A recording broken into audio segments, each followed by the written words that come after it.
Hey guys, let me take a minute here to tell you about our latest sponsors, Just Meat It. Head over to justmeatit.ca to get yourself some high quality meats delivered to your door directly from the farmers themselves. And when I say high quality meats, I mean it. No antibiotics, no growth hormones, no chemicals, not even any performance enhancing drugs. None of these animals have ever won races that they shouldn't have won, all right? And these animals, we're talking ostrich, we're talking bison, elk, animals that you can't catch by yourself. They even have Wagyu beef. So do yourself a favor, head over to justmeatit.ca, order yourself a box so you'll be supporting the local economy, local farmers, local business, and us. Justmeatit.ca.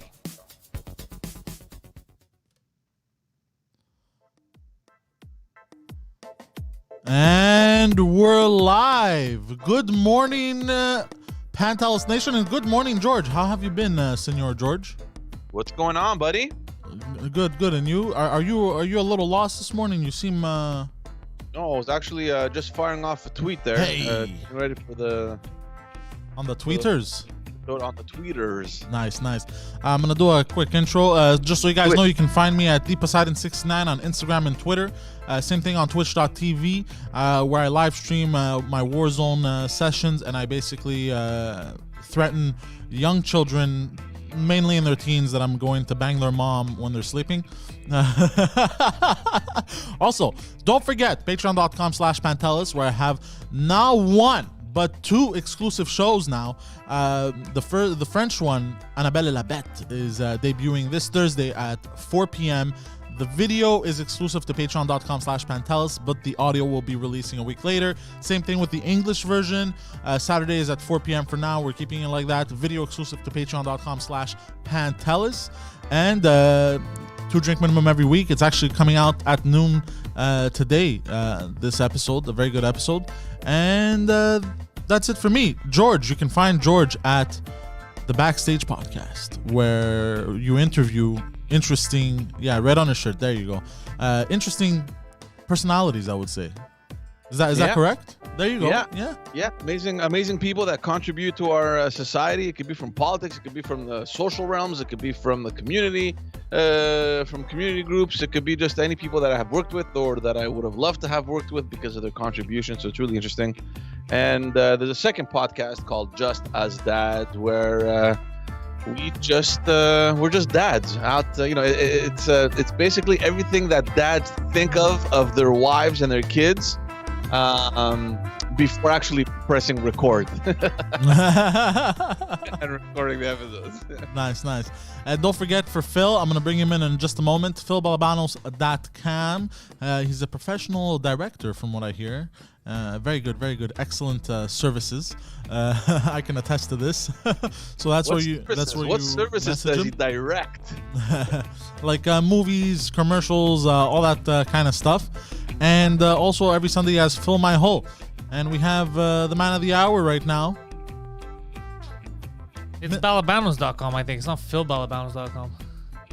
Ah, shit. Doesn't matter. The links are in the description. There's a 10% off at Just Meet It if you use the promo code COMEDY. Links are in the description. Why don't you give George the virtual cam so he could enjoy everything? I'm about to do that right now. Ah, okay. Okay, beat you to it. G-Funk, how you doing, buddy? How's it going, guys? You look like your head is cleanly shaved. I did. I shaved it over the weekend, so nice and clean. Oh, how about, George, I'm getting used to this little to the breeze I'm getting on the head. I don't know how Phil has been doing it for all these years, but it's getting there. Why don't you just make sure you hook us up with ex-mayor running for future mayor, Denny Coderre? He should either do an interview or come on the morning show, talk about the news, instead of hogging them all to yourself, sir. How about that? Just for everyone listening, because we had this little exchange a couple of days ago. I think it was yesterday. You sent me a message. You're like, all right, George, make it happen. I'm like, oh, fuck, you're too late, because I had already sent a message to that party's director that I know very well. And he's like, okay, I'll look into it. I don't have a problem. I don't think he's going to come on the live. I think knowing that he's going to have 4 people versus 1 is a little intimidating, so I don't think he'd do it. But Pantelis podcast, me and him, one-on-one. I ask the questions of the people, see if he can answer them, if he should be our next mayor. That's a podcast. I'll see what I can work out there. Thank you. But the request has been put in. I'll see what we can do. We're gonna talk about Denis Coderre further on there because I have him in my list of things to talk about. Okay. Let's start with a little bit of the positive stuff, guys. I don't know if you had received or if you were aware. There was this thing happening last week. It was in the works for about a week or two. Some of our friends over at the federal government, our Greek MPs, had organized this event, a virtual event, to have Justin Trudeau and the Greek Prime Minister, Mr. Mitsotakis, on a virtual call, kind of like, celebrate the 200th anniversary of Greece's independence. Oh, hi. It was Hey, pretty cool. what's up? How you doing? I'm good. That would be a weird virtual call. How are you? Your dad was Prime Minister, so was mine. Yeah, Yay! You do blackface? No, we don't do that in Greece. Oh, okay. we do Albanian face. Yeah, exactly. Yeah, no. So I had gotten the invitation. I attended. It was a little long, but it was cool. It was cool to see that this event was happening. Canada highlighting this important kind of milestone for Greece, and even for the Greek Prime Minister to take the time and to kind of have this exchange with the Greeks of the diaspora.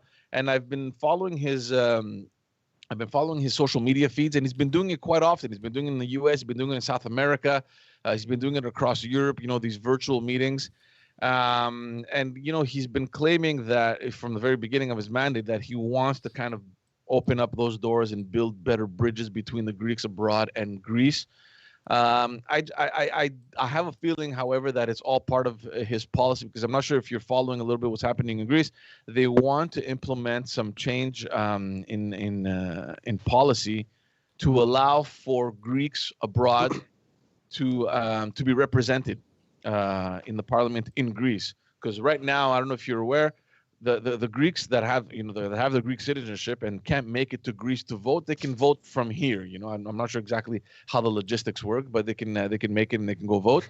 What they're planning and what's been in debate, it's been several years now, is to actually have representation from these countries. So I'm not sure exactly how it's going to work. If it's going to have like maybe one or two people elected from North America and so on and so forth. I know that Italy has a very similar system in their Senate. So I have a feeling that he's kind of preparing the groundwork for that. He's trying to kind of build the bridges and prepare the terrain in order to move closer to that legislation. So we'll see. In any case, it was just interesting to see. It was nice. It was a great initiative to have that organized, and whatever. It was just fun to be on that call, even though I was among 300 other people on the same call. But it doesn't cool. matter to us, George. You're one of a kind. Who invited you, George? Our friend Emanuela Lambropoulos. Oh, yeah. Yeah. I see she invited a lot. They invited me also, but I refused. Why did you refuse? It would have been fun. Just sit there quietly on a screen while Trudeau and you know what? Mr. Bean, I wonder why they argue. didn't invite me. Huh. That you see that? I mean, I'm not Suspicious. surprised at all they didn't invite you. For Very, their own good, they very didn't invite you. suspicious. A bunch of nobodies.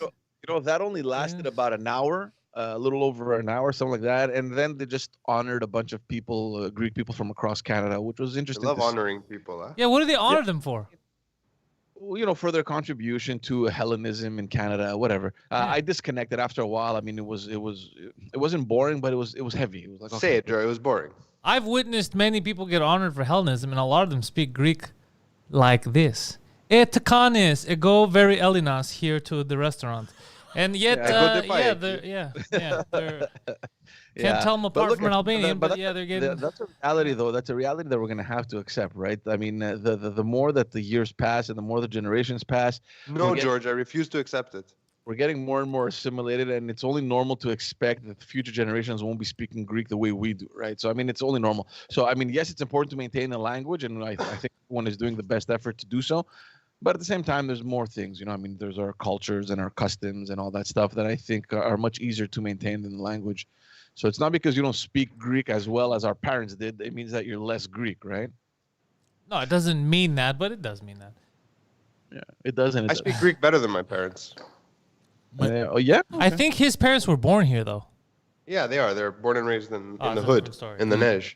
My cousin's from my Hey, dad's Can side. I just add as a side note that our internet fucking sucks, and I'm gonna go after Videotron as soon as this show is over? Nice, good. Go. I thought it was me the problem. Glad. No, glad- it's on our end because I'm doing something for a client. That's why I'm in my studio, so I'm trying to multitask. But Poseidon called me in, and I just kept freezing. I had to like hardline and restart I don't know if like that's the 5 internet. times. Our internet is so slow. We're getting, let me see here, Well, just a fun. Like, 200 kilobytes a second. There was issues also on this end with. Was there? With your feed, Phil? With Phil's feed, yeah. So You should hang up okay. on him and bring him in here physically. literally What? physically pick him up. Pick him up from his office and bring him in here. Okay. Yo, so what kind of Well, news we look, got as soon that's as not this shit Greek finishes, related, I'll come George? in. All right, let's just give a little COVID update because a lot of stuff that happened over the last couple of days, and I know it's boring. We speak about COVID almost every fucking episode, but look, guys, I mean, it is what's happening right now. So I mean, until it's gone, I think we'll be stuck. So are you He's telling me there. forever? Forever. So yeah, forever? we'll be stuck talking about this. Couple of things. For those who were following the news yesterday, AstraZeneca is suspended here in Canada and obviously in Quebec for everyone under 55 years old. Can I say and, something? Can I say something? Not only Yeah. did I just witness Poseidon fixing his belt, so I don't know what he did in Phil's office. pulled his But dick out. the AstraZeneca thing. So a few days ago, our honorable prime minister, when asked the question, what vaccine is right for me, he said, the right vaccine for you is the first one you could take.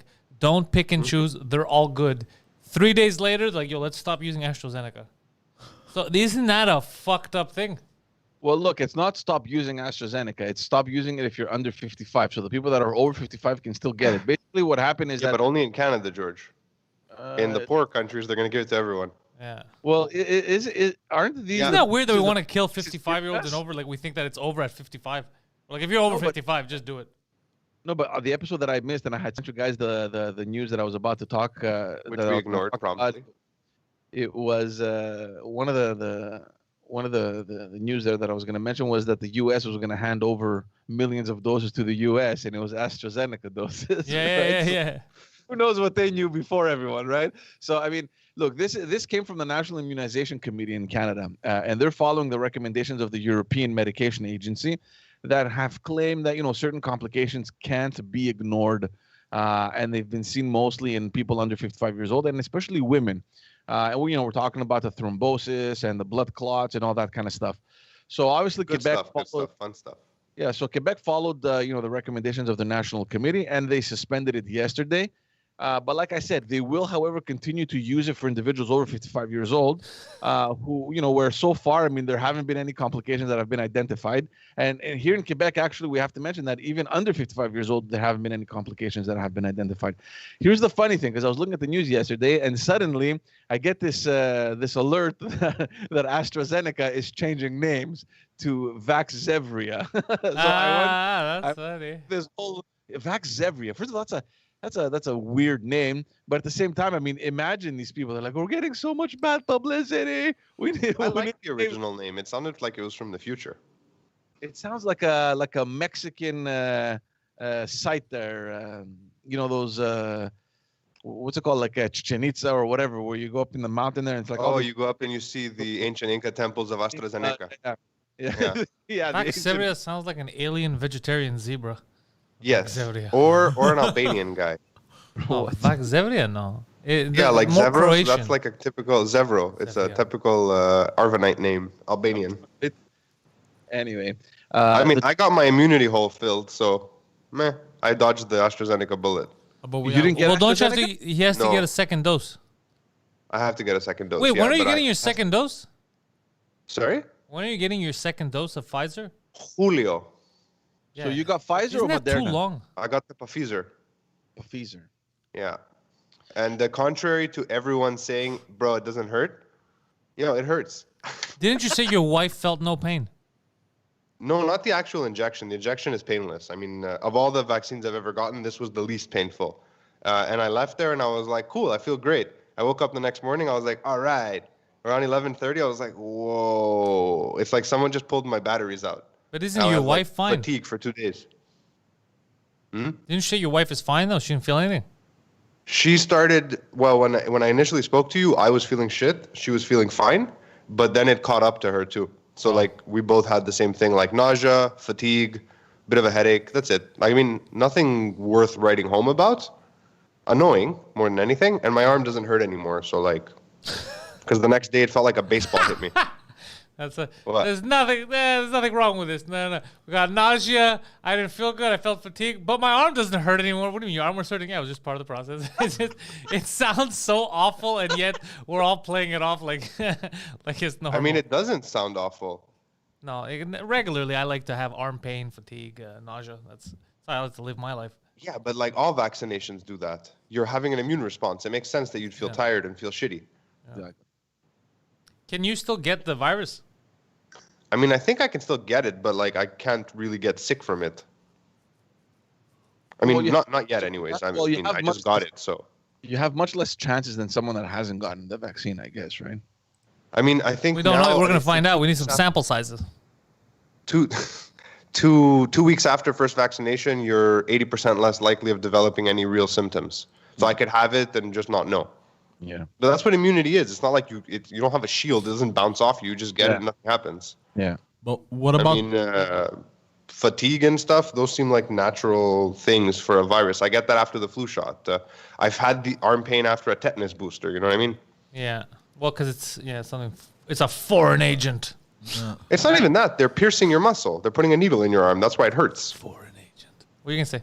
I was gonna say, but what about the other 83 variants that are set to release for the next couple of years? Oh well, there's gonna be updates. You have to get the fucking vaccine 2.0, bro. It's a booster. It's not a one size fits all thing. Like So you just keep getting vaccinated every year. If you get vaccinated now the first time, you have to keep getting vaccinated for the variants, or else your thing is useless. I'm not sure if that's 100% true. What do you mean? They said it's not a question of whether you get the first dose or not. I mean, if there's variants, there's variants. It has nothing to do with whether you chose to get vaccinated at the beginning. No, I'm saying if you got vaccinated, if there's variants that come into effect, then your initial vaccine is not going to protect you from those variants. Not necessarily. I mean, it all depends. If like it depends how it mutates, shape, I guess. Yeah. I mean, if they still have spike proteins, we're more or less covered.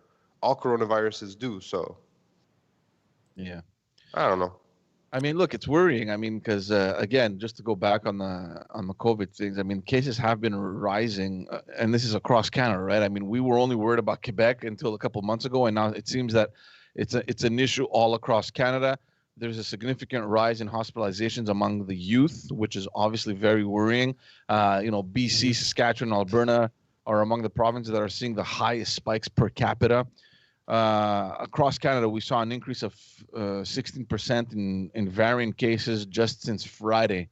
In one of the press conferences, Canada's health director, Theresa Tam, she said that, it's only the tip of the iceberg, so we don't know exactly what is yet to come.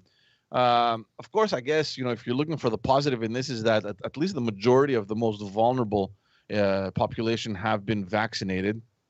So, I mean, maybe the risks are reduced, but again, we don't know still how the variant cases are affecting the people, especially the youngsters. I mean, and just to get back to Quebec, it just further makes absolutely no sense. I mean, and we've been talking about this for 2 weeks now, how things do not make any sense, how we're being so relaxed when the rest of the world and even the rest of Canada have been kind of on high alert, especially our health experts. I mean, Legault came out the other day and, he did warn that maybe there will be tight measures for the Easter long weekend that is coming up this week. I mean, just to look at the situation in Quebec, we're trending now at around 1,000 to 1,200 cases per day. So certain areas that had moved to code orange a couple of weeks ago or last week are now seeing significant spikes, like in the Outaouais. Those are hospitalizations, George. What'd you say? Those are hospitalizations. Mm-mm. No, these are new active cases. Yeah, these are cases. So, and it's interesting that you mentioned this because I'm going to tell you a little bit later what Dr. Arruda said about the cases. Because I'm just curious about again, just cases versus people that are getting it versus how people react when they get it. Yeah, I'll get to that in a second. But just to finish on this, the government is concerned about this weekend going into Easter. Legault suggested that there may be a plan to move the curfew back to 8 p.m. What the fuck, man? if things continue to get out of hand. But they are worried that this whole weekend, like the 4 days, or even, as of Thursday night, people are going to increase, the visits to each other's houses and all that stuff. George, can you just address something, like the elephant in the room? He removed almost every single measure besides the curfew, and the cases went up. So the only solution is to bring back the curfew. Yeah, I know. Imbecilic. It's imbecilic. It's all at this point. It's psychological warfare. Yeah. So I mean, you're absolutely right. I mean, the minute that we started lifting all the measures, suddenly the cases go up. So I think it's a clear indicator that it isn't necessarily the curfew. The curfew may help. Look, let's be honest. The curfew may help for the younger people that, at late hours they would sneak to their friends' houses and all that kind of stuff. But at the same time, who's there to really monitor all that? I mean, how many cops would you need to kind of block all of this from happening? I mean, it's nearly impossible. But I mean, the problem here in Quebec is that there's a huge battle happening now between health experts. We're talking about doctors, we're talking about the nurses, and the government. I mean, they're still sounding the alarm, and they're encouraging the government to impose stricter measures because they're seeing what's going on, and they're afraid that if the hospitals fill up again, well, we're going to have to cut down on other operations and other emergencies like we had done a couple months ago. I don't know if you guys remember. I remember. So, and this is where I get to your point, Pantelis. Dr. Arruda came out and he said that even if we have thousands of cases and there's no hospitalizations, it's something that he can live with. Of course. He prefers that at this point, we keep an eye on other troubling elements like youngsters that are more likely to, on the verge of abandoning school, mental health issues, suicide, women getting the shit kicked out of them at home. Domestic issue. So he thinks that at some point we're going to have to start looking at other things other than COVID, even though COVID is the emergency, but we do have other issues that we need to tend to. I don't disagree with him necessarily, but I also see this wave of health experts that are coming knocking on the door, and they're like, what the hell are you doing? Wake up. And it brings up a lot of question marks. I mean, I have a question. The what happened to Sweden? Remember when they sacrificed all their old people for herd immunity? What happened to them? Yeah, they didn't achieve it. So they're still dying? I remember in January probably early January, they went publicly to the European Commission, and they're like, look, we need help. Like, we're overloaded. Our hospitals are overflowing. Yeah. Really? I don't know what's happening today, but I know that initially it seems like it didn't work. Yeah. Also, just an interesting thing, because I searched up the hospitalizations in Quebec. We're at 487 hospitalizations, and then in intensive care, 126 as of for the province. Yeah, as of March 29th. It's much lower than we've seen, which is what Dr. Arruda is saying. He's like, listen, we don't have that many hospitalizations compared to what we've already seen. Let's focus on other urgent matters. Maybe not more urgent than COVID, but nevertheless still equally urgent. Equally urgent, yeah. So I mean, so you have health experts that believe that if we don't act now, the next 1 or 2 weeks could be disastrous. And here's something interesting, because the health minister that we have, Mr. Dubé, he seems to agree with him. He believes that we are well within the third wave right now, and that we need to kind of be a little bit more strict. Whereas his prime minister and I'm looking at Sweden, by the way, right now. It looks like new cases are trending up, deaths are trending down, though. Yeah, that's good news. Yeah. So we'll see what happens. I mean, look, I tend to kind of side more with the health professionals that are seeing these things firsthand. They're in the hospitals, they're in the trenches every day, and they're seeing something that perhaps the premier isn't. I don't know. But if you have all these the nurse associations, the doctors coming on and saying, wake up, maybe it's something that we should be looking into. I don't know. I don't know.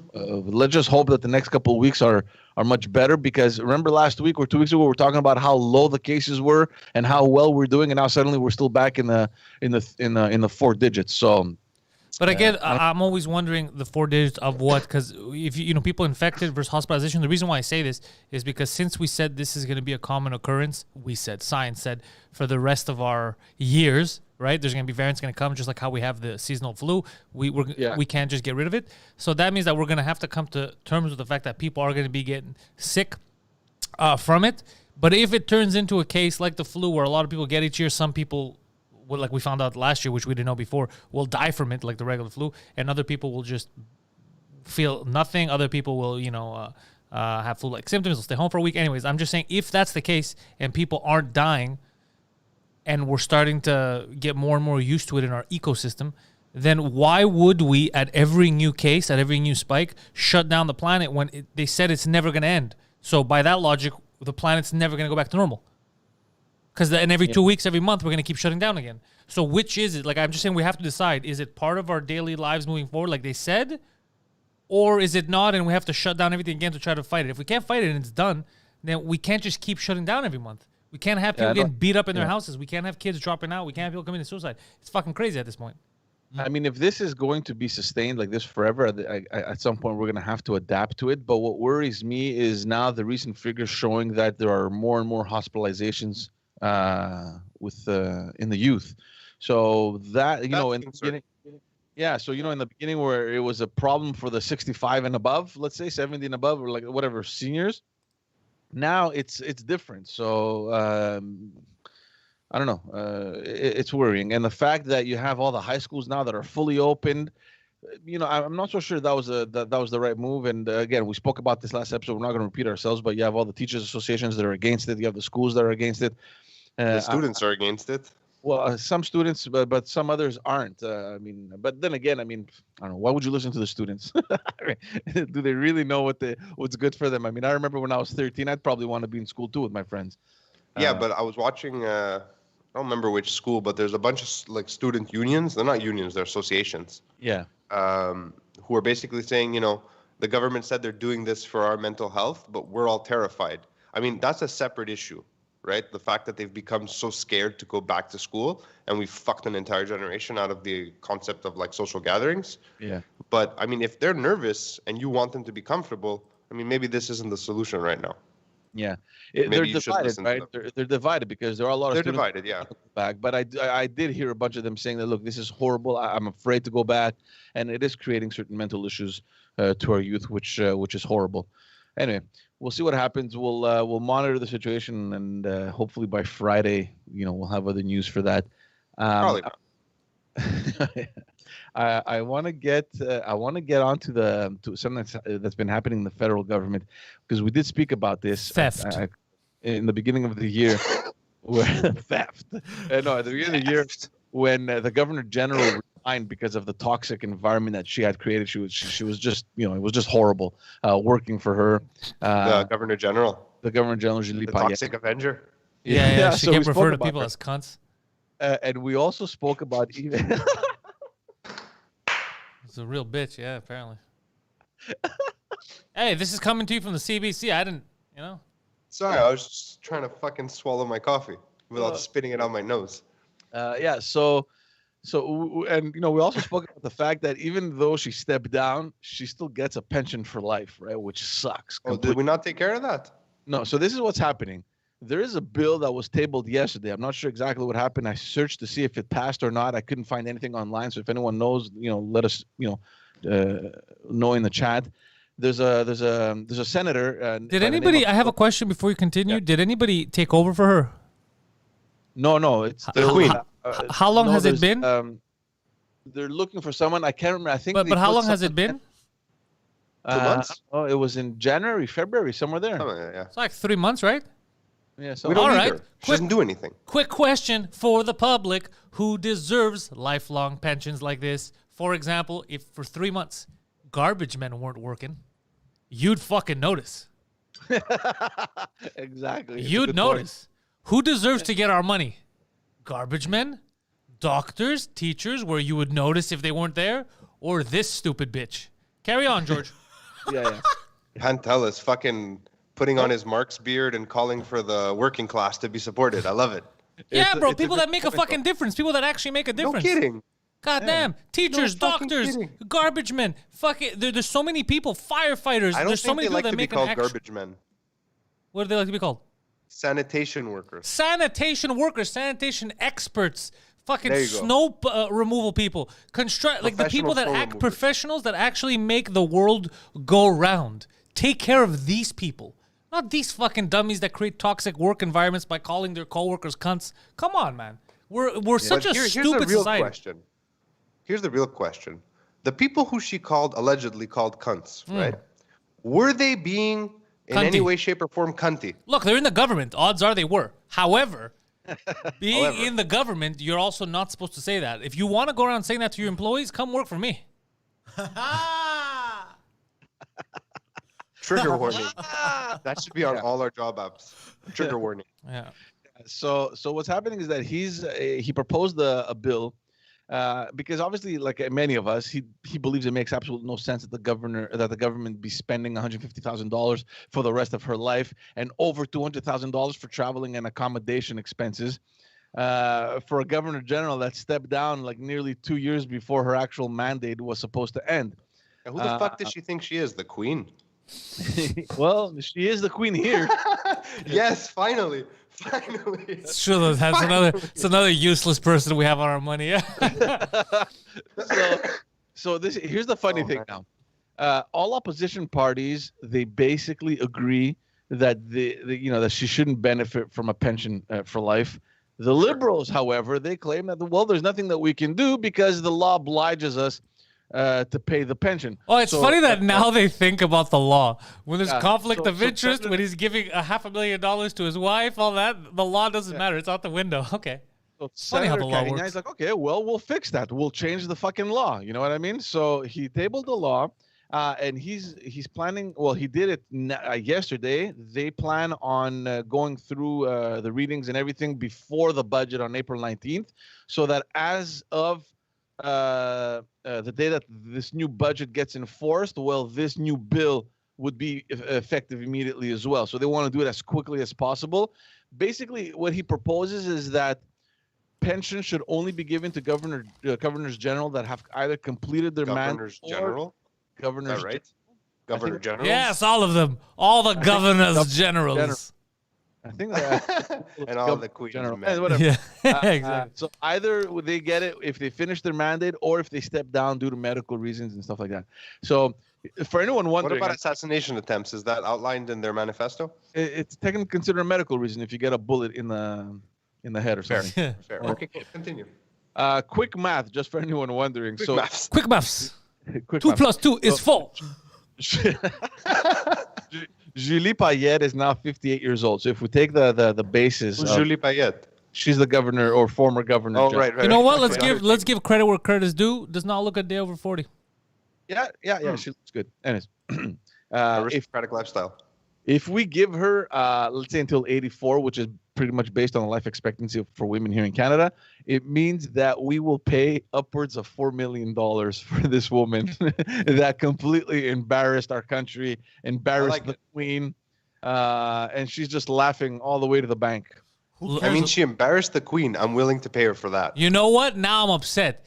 You can go ahead and embarrass me. You can go ahead and embarrass my prime minister. He does it himself. But you will not embarrass the queen. We're talking about the band, right? That's Megan's job. So I don't know what's gonna happen. I mean, look, technically, if George, loosen up, man. I know you got like a script in front of you, but we're making jokes here. It's fun. there's no script, there's just a little point form things. That is the script, my friend. Oh, how did I you just write wrote that everything out in last front of me one? to read it. Governor General bitch paid. What did you write? What was your bullet What point? was your note? Show us your bullet form. Yeah, I'll show you. Bitch better have my money. Oh, your kid snuck in again, George. Good. Malaka.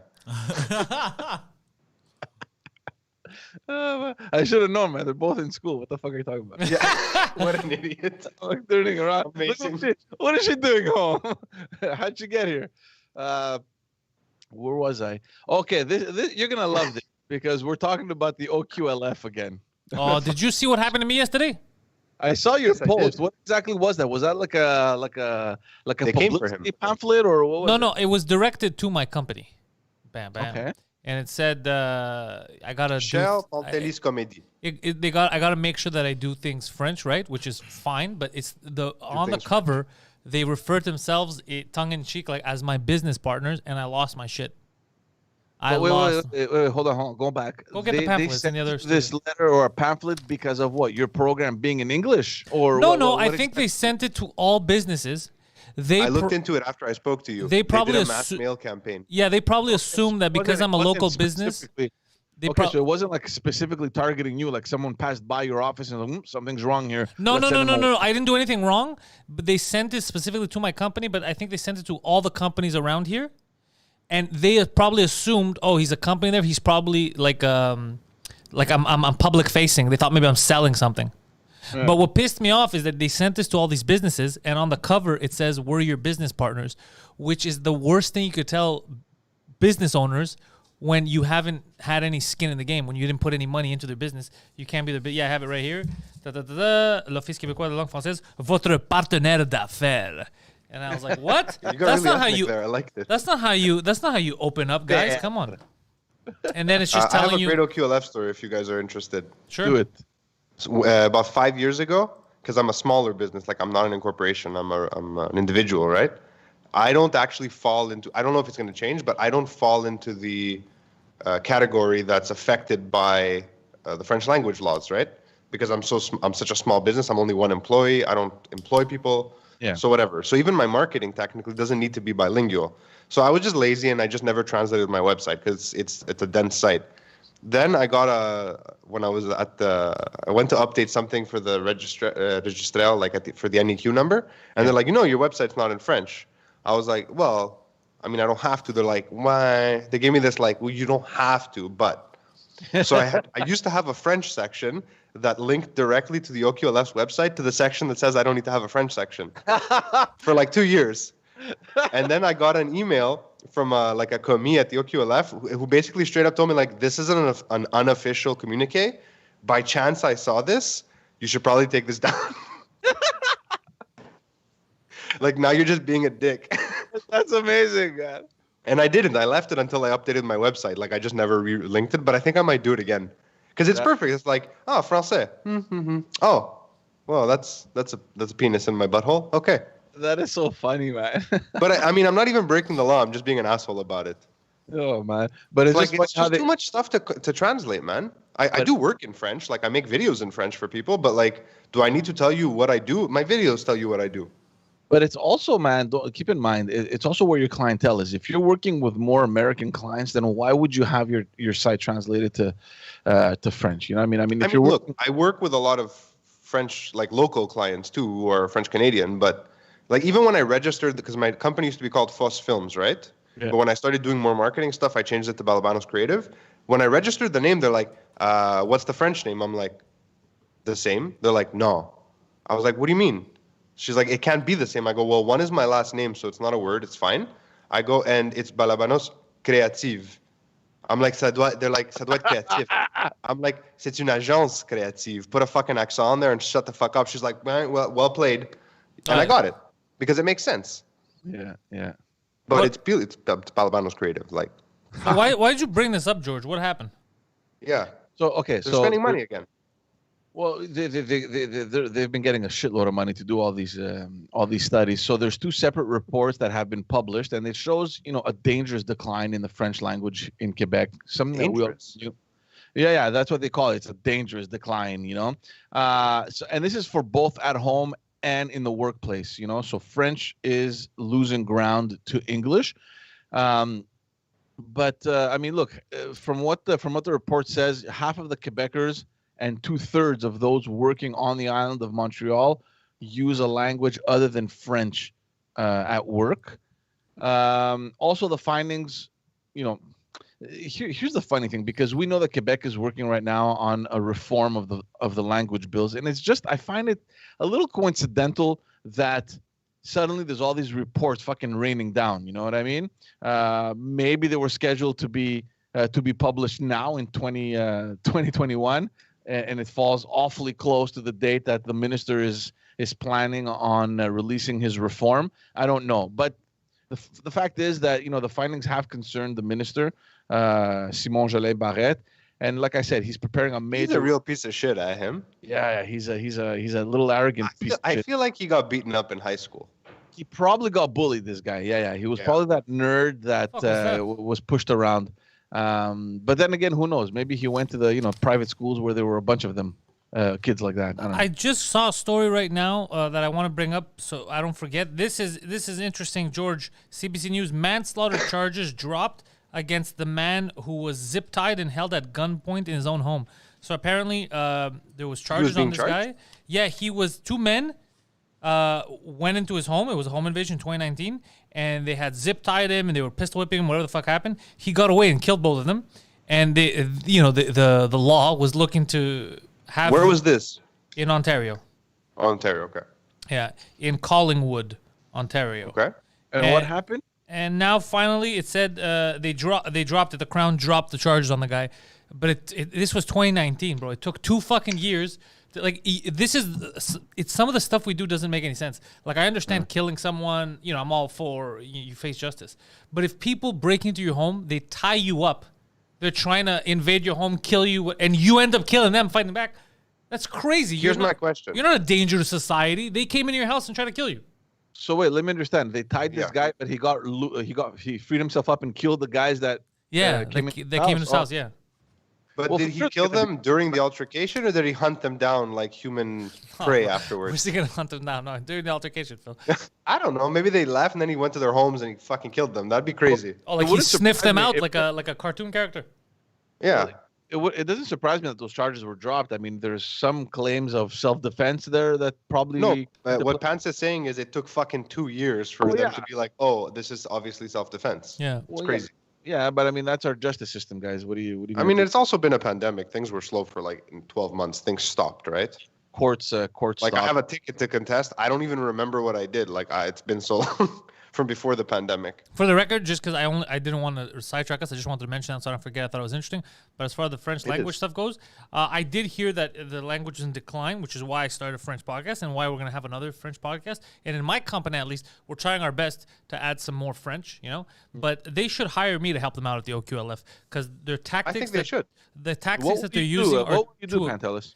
It's not about forcing someone to speak French or else there's laws that we're going to find. That's not what you want. You want people to love the culture, love the language, and want to do it and want to be happy about doing it so you could spread it. You're not spreading the culture if you have a gun to someone's head and the gun is fines and all that. That's not how that works. Yeah. Like the reason why I'm doing French podcast is not because there's a gun to my head. It's because I like it. I like speaking French. I like having the French guests. I'm having fun with it. I like exploring the culture. I'm having a good time with it.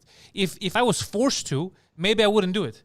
If they go, you have to do it in French, I'd be like, fuck that shit. But I love it because I'm having fun with the people, having a good time. That's how they should treat businesses. Let us, let us help you understand. Let's do it together. You're gonna get more customers, people who don't necessarily speak English. Make it a cultural swap. Make people love the culture. It's not a hard culture to like. Swamp? Yeah. Swap. But I mean, but you know what? Swap. But you know what sucks? They're making English look like the bad enemy, right? Oh, you're winning over French. They're making English look like it's Chinese or German. No, but look at when you look at the statistics. I mean, look at what they're basing themselves on to say that English is overpowering the French language and blah blah blah. Look at this. So this is Statistics Canada, right? The study. Statistique Canada. Yeah. So the use of French, according to their studies, will go from 82% that was calculated back in 2011 to about 75% in 2036. So they're projecting 15 years from now. Yeah. So 82 to 75. And English, they say, will go up in that period. So from 2011, that was marked at 11%. It will go up, hold on, to 13%. A whole 2 points, bro. That's what fucking call the mob squad. So, I mean, obviously, this isn't your threat. The real threat over here is the massive influx of immigration that Quebec receives. And that only makes sense because when you're receiving immigrants, it's neither French, neither English. It's their mother tongue, right? So, I mean, what else do you expect? I mean, you want to bring in an immigrant and say you got to speak French by tomorrow. It doesn't work that way. So, I mean, I find it strange that we're targeting the English language as though that's the cause of the French decline. Maybe it is, maybe it's not. But when we're looking at the numbers, I mean, the increase by 2 points in the last 25 years compared to the decrease of 7 in French. I'm not sure if there's a link to that. And that's just me. I've never understood. You know what really confuses me? Even though I don't agree with most of the laws, and I agree with what Pan said about you should make people want to speak French, not force them to, or trap them. I mean, I speak French poorly because I don't use it often. I don't have to, but I speak French. It's the Anglophones. Forget the immigrants for a second. All these Anglophone communities who have been here for hundreds. How did you not learn any French? Can I say something that I didn't know that I found out from my buddy Alex yesterday, who lives in the West Island now? He's like, Yeah, in bro, English Utopia, yeah. Yeah, he goes, in the West Island, he goes, they can't even, they can't spell, they can't write, they can't speak, they can't communicate in French. He goes, if somebody speaks to them in French, they just stare at them. And I was like, what are you talking about? It's in Montreal. He's like, no. He goes, they don't speak any French. They can't communicate. They can't get jobs downtown. It's impossible. And I was like, I didn't know this. Once you cross Saint Laurent, like French does this, like westbound. It's like the more west you get from Saint Laurent, it's just less and less French. Yeah. Like the plateau is perfectly bilingual. You know, like Plateau, Villeray, Saint Michel. They speak French, English, and hippie in the plateau. And yeah, they also speak hippie and a bunch of other languages. Yeah, Marx. But at the same time, like, how do you not? Like, I understand not speaking it well because you don't use it. Like, when I worked at the government, like my first 6 months, I was like, I don't know half of these words. Like, I never learned these words in school. And I went to like Greek French school, like whatever, like we all did in primary, and then I did immersion. So I didn't do much French. But when I arrived in the 7th grade in an immersion program from a French school, and I met all these like Côte Saint-Luc kids who couldn't speak a word of French, I was like, I might as well have been wearing a beret and holding a baguette to them. They're like, whoa, who is this fucking international Greek kid? He speaks French and Greek. They only spoke like shitty English. That's it. I mean, some of them spoke French. They were like Moroccan, but different. You know, it's a cultural thing. But it's just weird. It's so weird to me that you would not learn any French. Yeah. Keep in mind, though, that especially in the West Island, you know, in the West Island communities, it's also a cultural thing, because the same way that Francophones have been fighting to maintain the French language, they're militant Anglos. Yeah, they have been fighting to maintain their right as a founding nation that wants to preserve the English language as well. But can't you preserve? This is the thing, I don't get it. I don't understand. Can you preserve but learn more? Like, can you preserve your English language but also learn French? Like, for example, I preserve my Greekness, I preserve my heritage, my culture, but I also speak English and French. And if I had the time, I would learn another fucking language. It's not going to diminish my. I find that crazy when, like, the reason why I refuse to learn something else is to keep my culture. But you can keep your culture and learn other languages. Yeah. You're not like, dude, I want to be a professional athlete, so I'm never going to learn anything about math. 2 + 2, who the fuck knows? That's crazy. But corner kick. Yeah. But this is the curse. This is the curse of the Anglo community in Quebec, because we know that English-speaking community, obviously in Canada, it's the majority, right? I mean, so when you're looking at it from a macro perspective, French is really the minority in North America, and we have to protect it, and I agree with it. But when you're looking at it micro and you're going into just Quebec, it seems as though these people think that English is a minority because of all these French language bills. So we need to maintain the English language as well. It's a weird kind of situation to be in. So I'm not surprised that in the West Island they don't speak French. And you know what's weird? There's actually a good friend of mine, Greg Kelly. He's elected at the National Assembly. He's from the West Island, an Anglophone, obviously. And he had proposed in the House to pass a bill so that French courses could be given for free, because a lot of the people in the West Island community, they don't want to not learn French. They want to learn. It's just that the way the system is designed is that, yes, they're Anglo, but they're living in a community where, look, I'm going to English school, and they don't have access to the French, to French education like we do elsewhere. So, and it was refused. They didn't want to give into that, which was a great initiative. It's like, listen, we have the West Island communities. Yes, I understand. That is a great initiative. The French language is in decline. Why don't you offer free French to these communities? They want to learn it anyway, and they can't speak it for their life if their lives depended on it, like Phil said. So why not offer it to them? It was it didn't pass. So, I mean, there's all these things that happen that make you fucking question everything. I think more people would learn French if they told people they're not allowed to learn French. Reverse psychology. Wow. All right. I mean, a language can only spread through acts of utility or appreciation. If you make something an enemy, like look at Greek. I mean, Greek was the first universal language, right? Not universal, but it spread like fucking wildfire because it was used as a lingua franca in commerce, and I'm talking about thousands of years ago, right? And because it's a useful language, right? You want to communicate with people. If everyone is like, think about why people were adopting it. One, because it was useful to them to make money, and two, because, well, simply put, they liked it. They liked the culture that came with it at the time, right? In a time of like, think about when I'm talking about, right? Like in a time of like mysticism and superstition, you have a language that comes with like this scientific culture behind it. Even though the ancient Greeks were pretty superstitious in general, so it spread and it lasted for thousands of years. I mean, in certain regions. I mean, that the nature of it is probably the only reason it survived to our generations, because people did that at that time. Otherwise, who knows? It may have disappeared. And then you have French, which has remained a language in a lot of places in the world, mostly through colonization. Like it was a Stop talking forced shit about thing. French. Stop talking shit about colonization, Phil. About God what? damn it, colonization. Stop talking shit. What did you want people to speak, huh? Mandarin. Clicky talk. Oh, it's true. It did replace clicks. In some places, it did. Wow, clicks are But badass. at the same time, a lot of those places maintained their original languages also. Not everywhere. Yeah. I'm just saying, like, when you force something, it may replace, right? But there's going to be like a backlash. There's going to be the recalcitrant, wow, that was hard, nature of like culture to fight back against new culture. But if you tell them this is cool, join us in the sun, I mean, it's different. Like forcing it on us is never going to do the job. It shouldn't even be forcing. I think it should just take one generation to shift. Basically, English and French. Maybe two. Perfectly. Maybe two. But English and French perfectly should be taught in schools here. I don't care what the rest of Canada does. Should be taught in schools agreed. here. Everyone here should be perfectly bilingual. And that's it. Moving forward. I don't care if the rest of Canada can't learn. That's their fucking problem. It's their loss.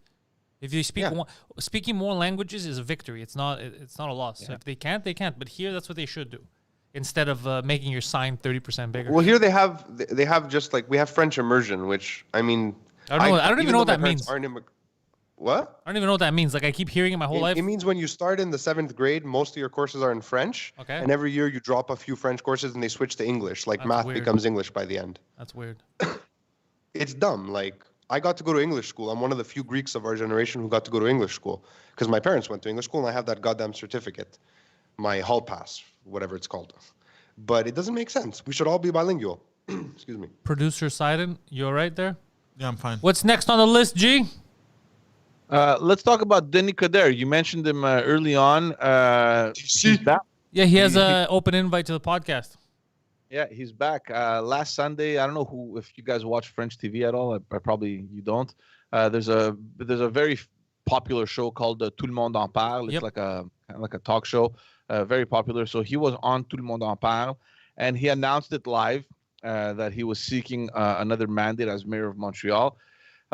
Basically, he claimed that he has noticed that there's this loss of attachment to Montreal. I mean, people are.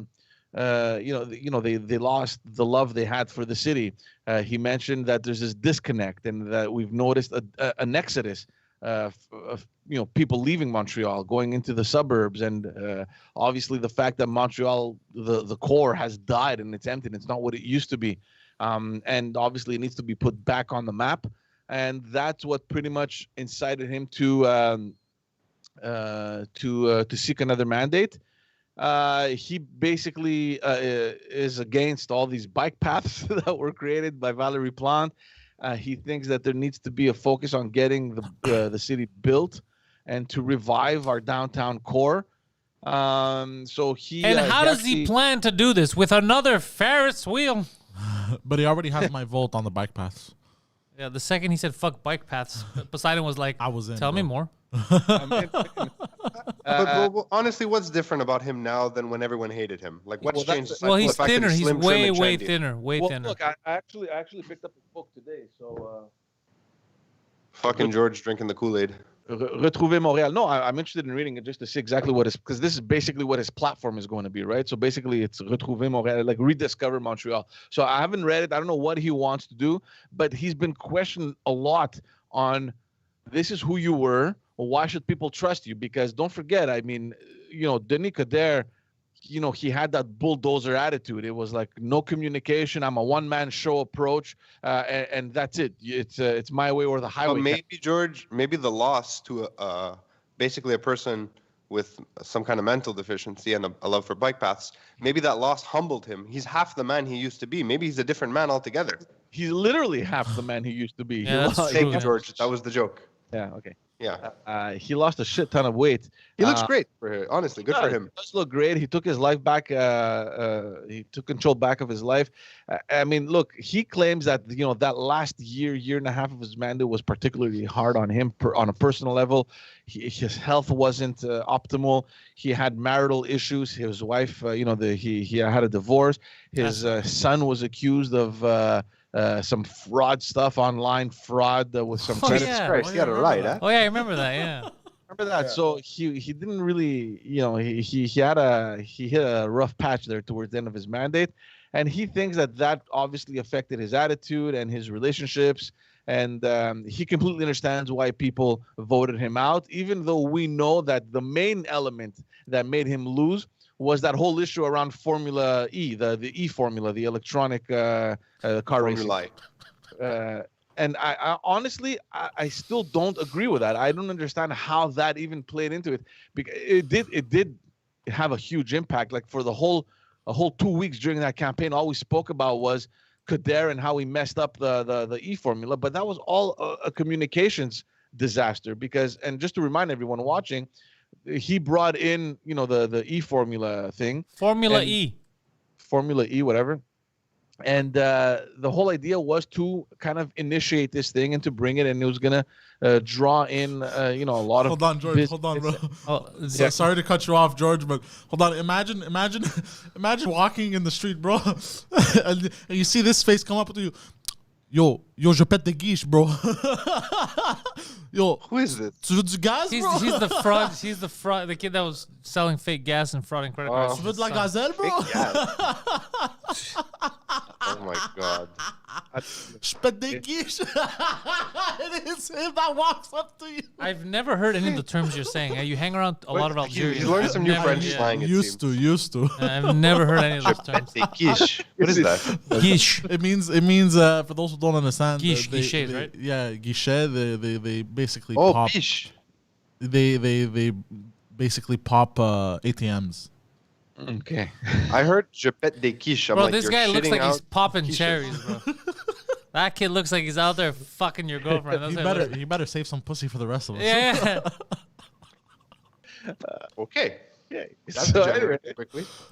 So he brought the Formula E, and it was a huge controversy at that time. And then during the campaign, there was all this information that came out that said basically that he gave away thousands of tickets for free, which honestly I don't find is a bad thing. And they hung him to dry for that. It's like, oh, you lied to us, and it wasn't really people that came to attend the event, but it was because of the free tickets. Like, I mean, come on, who cares, man? It was the first event. Yeah, the city gave free tickets to kind of incite people to go and check it out, and I don't think it's a bad thing.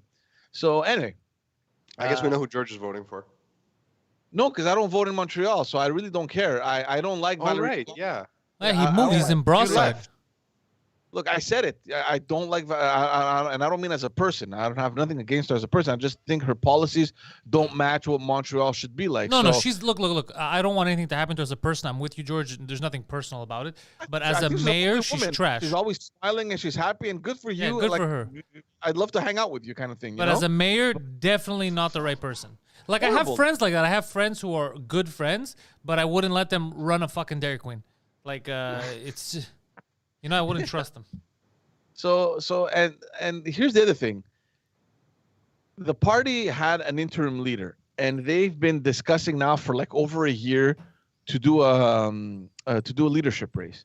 And for some reason, it's been bugging. Obviously, because behind the scenes, Kader has been planning, his return, and probably a couple people knew about it, and they didn't really want to launch the party into a leadership race. And this hasn't sat well with a lot of, or with several elected officials at the city of Montreal. What's his party called? Projet Montréal? No. No, that's Valérie Plante. His party was called L'Équipe de Nicodère, but now it's called Ensemble Montréal. Together, Montreal. Together. It's not a bad name, Ensemble Montréal. There are worse names.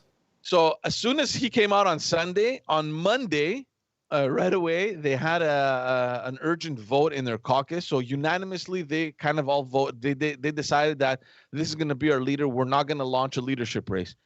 And I saw this happening, and I'm like, let me send a couple messages here. So I messaged a couple of friends that are elected, and they send me back the emoji with the rolled back eyes. They're like, oh fuck, we need to talk. I'm like, sure, man, whatever, So I'm not so sure that everyone kind of wanted him. They don't have a choice, and obviously they need a leader for the election, so they're going to stick with this guy. But I'm not so sure it's unanimous. I think they kind of went along with it because maybe the majority of the caucus wanted Denis Coderre. I'm not so sure though it's unanimous. So I'm not so sure the climate is very happy at this point in Ensemble Montréal. Again, was it the right decision? Was it not? I mean, do you have time to launch a leadership race and get prepared for this year in October or November, rather? I don't know. So I think they're thinking also logistically, does it make sense for us to launch this whole thing right now? Are we going to be ready? Are we not? They don't really have anyone else who's charismatic, known, and well, we don't know. We don't know because everything has been kept hush, right? I mean, the machine hasn't been willing to launch this leadership election campaign. Maybe there were people that are interested. I don't know. But a lot of people were kind of on the fence. They're like, oh, no, I'm not going to talk. I'm not going to take any position. We don't know what's happening with Denis Coderre. Is he coming? Is he not? Everyone was kind of fucking lost in this bubble. And now that he announced that he's running, suddenly when they make this unanimous decision, they're like, oh, fucking shit, man. This sucks, So who knows what's going on in there? I mean, the simple fact that they waited for him to announce proves that he's probably the most obvious choice to lead them. If you have a candidate who like 80% of the party is willing to wait on, and you're too worried to say anything, I mean, he's in charge. Probably, yeah. Yeah, I agree with you. But look, there's a lot of people that wanted to come back that obviously now they won't. I read online there was Annie Sanson, and frankly, I don't care whether she comes back or not. But yeah, she worked against me in my campaign, so I really don't care. But I remember. You want us to take care of her? So she was a major player in that party, right? And she's like, if Denis Coderre is back, forget about me. I'm not coming back. There's a Harout Chatilian that was elected in Ville Saint Laurent. Obviously, he has a great job right now. He's in charge of the what's it called? CDPQ Infra, the Caisse de, what is it? The Caisse de Caisse dépôt populaire du Québec? No, it's the Caisse de dépôt et placement du Québec. It's the main branch that is funding the REM. So he's in charge of that whole infrastructure program. And obviously after the REM, they're going to get into more infrastructure program. So he's in charge of that and he's very happy. But something inside me tells me that maybe he would have come back into politics. Maybe if it weren't Denis Coderre, maybe for someone else. I don't know. But he's staying out. And like I said, there's a couple people, I'm not going to say names. Obviously, we're not going to fucking... I think if Denis Coderre comes on the French cast and he says all the right things, this election is in the bag. I'm not so sure if it's in the bag, man. Don't you don't know the power of the French cast. That's why you're saying this. And that's if he says the right things. He could also come on the French cast and people are going to be like, fuck this guy. But if he comes and he says the right things, that's the kind of pull we have around here. Because look, everyone is kind of underestimating Valérie Plante because she's all this ditzy and always smiling all the time. And I don't care. I like that about her. I don't mind that. It's her policies that bother me. Yeah, there's a time and place to do it. Like when you're dealing with a fucking crisis and you're coming out smiling, it's like, what the hell's wrong with you, man? It's a serious situation over here. But so we have 1,600 new deaths. Yeah, high five. Like, why are you smiling? They told me to smile. Not when you're talking about deaths, you dummy. Oh, yeah. Oh, so we built a couple new record more bike today paths. In case numbers on the island. Yeah. So I mean, look. She has a lot of support, and don't forget that she's implementing things that she was elected on, right? So people elected her because they wanted bike paths, because they wanted more green, whatever spaces. Bike paths over lives any day. So keep in mind, there's a huge portion of hardcore Montreal hippie contingent that will support her, and they don't care that Montreal is dead, that the downtown core. They don't care. They don't care. They take their little bike to work. They probably work from home anyway. They're the like support local kind of crowd. Yeah, support local businesses that don't exist anymore. Yeah. No, your local bakery. Let's support this guy. You know what I mean? But anyway. I mean, there's nothing wrong with supporting your local bakery. Yeah, but how are they going to support local businesses if they don't have money? Yeah, if local businesses shut down. Yeah. Well, when you shut down, I promise I'll ride my bike over and light a candle in front of your now closed store. Yeah. Yeah. I don't know. Whatever. I mean, just to go on Valerie Plante now, because there's a bunch of articles talking about her plans, and we spoke about it last episode. Like, she's announcing all these things now for Montreal, which is probably going to align her with her platform as we come close to the election. There's an article that came out yesterday, before yesterday, I can't remember, and she's planning basically. There's $4 million that she's planning on investing in creating more pedestrian roads in Montreal. So she's sticking to her guns. And it's funny because the Quebec budget came out last week, and she was complaining that, there's not enough for mental health. Montreal has a plan to attack mental health and all these things, and there's not enough money. We're expecting more money from Quebec. How about you take this fucking $4 million, and instead of enlarging sidewalks, you apply it where you want to apply it? Like, what the hell's the problem here? I don't get it. So $4 million to expand sidewalks. She wants to...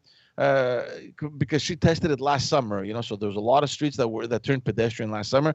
She wants to continue that this summer as well, but with more streets. She wants to add to that, right? I don't understand. Do we lack pedestrian walkways? I feel like Montreal is a very easy city to walk around in already. I don't understand that either, man. I don't understand it. And its main role, if for those who don't remember, I mean, last year we had roads like fucking Wellington, Mont Royal, parts of St. Catherine that had completely closed down, right? Yeah. And it's like, these are main arteries, man. It's either going to take you north, south, or east, west. These are the streets that you're going to take. Why are you closing these streets down? You know what I mean? I don't understand it. So basically, yeah. So there's $4 million she's placed aside for this to happen, and there are streets that are that she's looking into that aren't necessarily going to close, but they will be expanding the sidewalks, like Rue Masson and St. Lawrence. Like, what are you doing, St. Lawrence? You're gonna what? You're gonna turn St. Lawrence into a one-lane street? I'm not. What's the plan here? Because already with 2 lanes, it's a fucking traffic jam all the way from downtown to Gouin. Like, there's, like, it's gonna take. Not Gouin. No, once it crosses the 40, it's fine. Yeah, you're right. Maybe until the 40. I mean, it is ghetto, and you might get shot up there, but it's fine. Yeah, but that's exactly what I was gonna say. Nobody cares. Nobody was walking up there. All of a sudden, you start rolling up your windows once you cross Port Royal. You're like, what the fuck? Like right here up the street. Exactly. So she's planning on using streets like that to broaden the sidewalks. I mean, in total, there's a request of 14 projects, and here's where what I find very hypocritical, because the city claims that they will only be approved. These projects, the 14 projects, will only be approved if first they are presented and approved by the businesses in these sectors, and that they demonstrate a clear economic advantage for the area. That's fucking bullshit. We all remember last year what happened when they wanted to put bike paths along St. Lawrence, where the merchants, in Little Italy came out and they went and pretty much had their way. They're like, listen, this isn't happening, period. And like within 24 hours, everyone was sent back home. Yeah, and then the city came out and said, okay, well, we got the message. We're going to consult the merchants, and we're going to consult the whatever associations. The consigliaries. The different business and community associations that exist. While they're announcing that, 48 hours later, were people from the city of Montreal taking measurements for bike paths again. It's like, come on, man. Who are you fucking, Who are you fooling? Here. Yo, by the way, because we're talking about schools, in the chat, Poseidon's bringing up right now that they're saying that the UQAM girl is getting sued. What UQAM girl? I'm texting Hélène. I'm texting back and forth with her as we speak right now. And, the flasher. Yeah. And she's What happened? I missed this whole thing. What happened? She's fucking getting sued, bro, by the UQAM. Don't you remember when she took those fucking cool ass photos when she was graduating? For graduation she photos, pulled she's flashing her tits. No, don't remember. Okay. It's interesting to see what what kind of news you guys look for. It was big news. It made the rounds. It's, Okay, I'm I asking, remember yeah, that. Okay. it's Yeah. because I had asked her at first. I didn't know her. I just asked her to come on and stuff, and then we started chatting and shit. And I didn't know she was gonna. Girl you messaged. Yeah, I didn't know she was gonna get. I didn't know she was gonna get sued. But now I'm fucking getting pissed off. Like I don't know what the reason is. I think maybe it's because she had UCAM in their photos. I don't know what the fuck it was. But it's like, is that a good look for a university? Dude, it's UCAM. Yeah, no, not because I'm surprised they're even considering that at university. But anyway, so she flashed her tits. not fully, but not yeah. So apparently she's getting sued also for the images on that she had posted. What images? Like, is it like a Poseidon, pull up some pictures here. Is it like a full frontal nude, or is it just No, like? no. It's nothing so. It's tasteful. What's her name So again? what the hell is? I don't it? know if it's tasteful. I wouldn't go that far. What's her full So name? why is she? So then, they're finding her on what grounds? That she showed her chest. I mean, everyone's walking down the streets No. practically naked nowadays. No, because she took the photo. So La Presse wrote a thing today. Let's see. UQAM poursuit une de ses étudiants en art visuel. And she was a visual arts student. What? How do you sue her? She just performed some badass visual arts. Yeah. Yeah. It's performance piece. Selon la direction, tout commence le 24 février. D'après juridique, étudiant, les mains dans le diplôme. Okay, what are they mad about? Yeah, they're mad about Hélène Boudreau l'aurait alors fait sur Instagram, mais pas sur Facebook ni Twitter. 10 days later, no. So what are they mad about though? They're mad also about the images. I thought it was just the. I think they're mad that the images had the school name on it. Yeah, I found it she- already. but she's also holding. It says photo jugé. Where is it? Hold on. But the thing is, she's also holding a diploma from that. Indécente So ou pornographique. They're calling it indecent exposure and pornographic, and she's associated it to the school. Well, It's not. I'm not saying it is. Yeah, but for the record, in a society where our songs are whap, you doing this and covering your tits is not pornographic. not at all.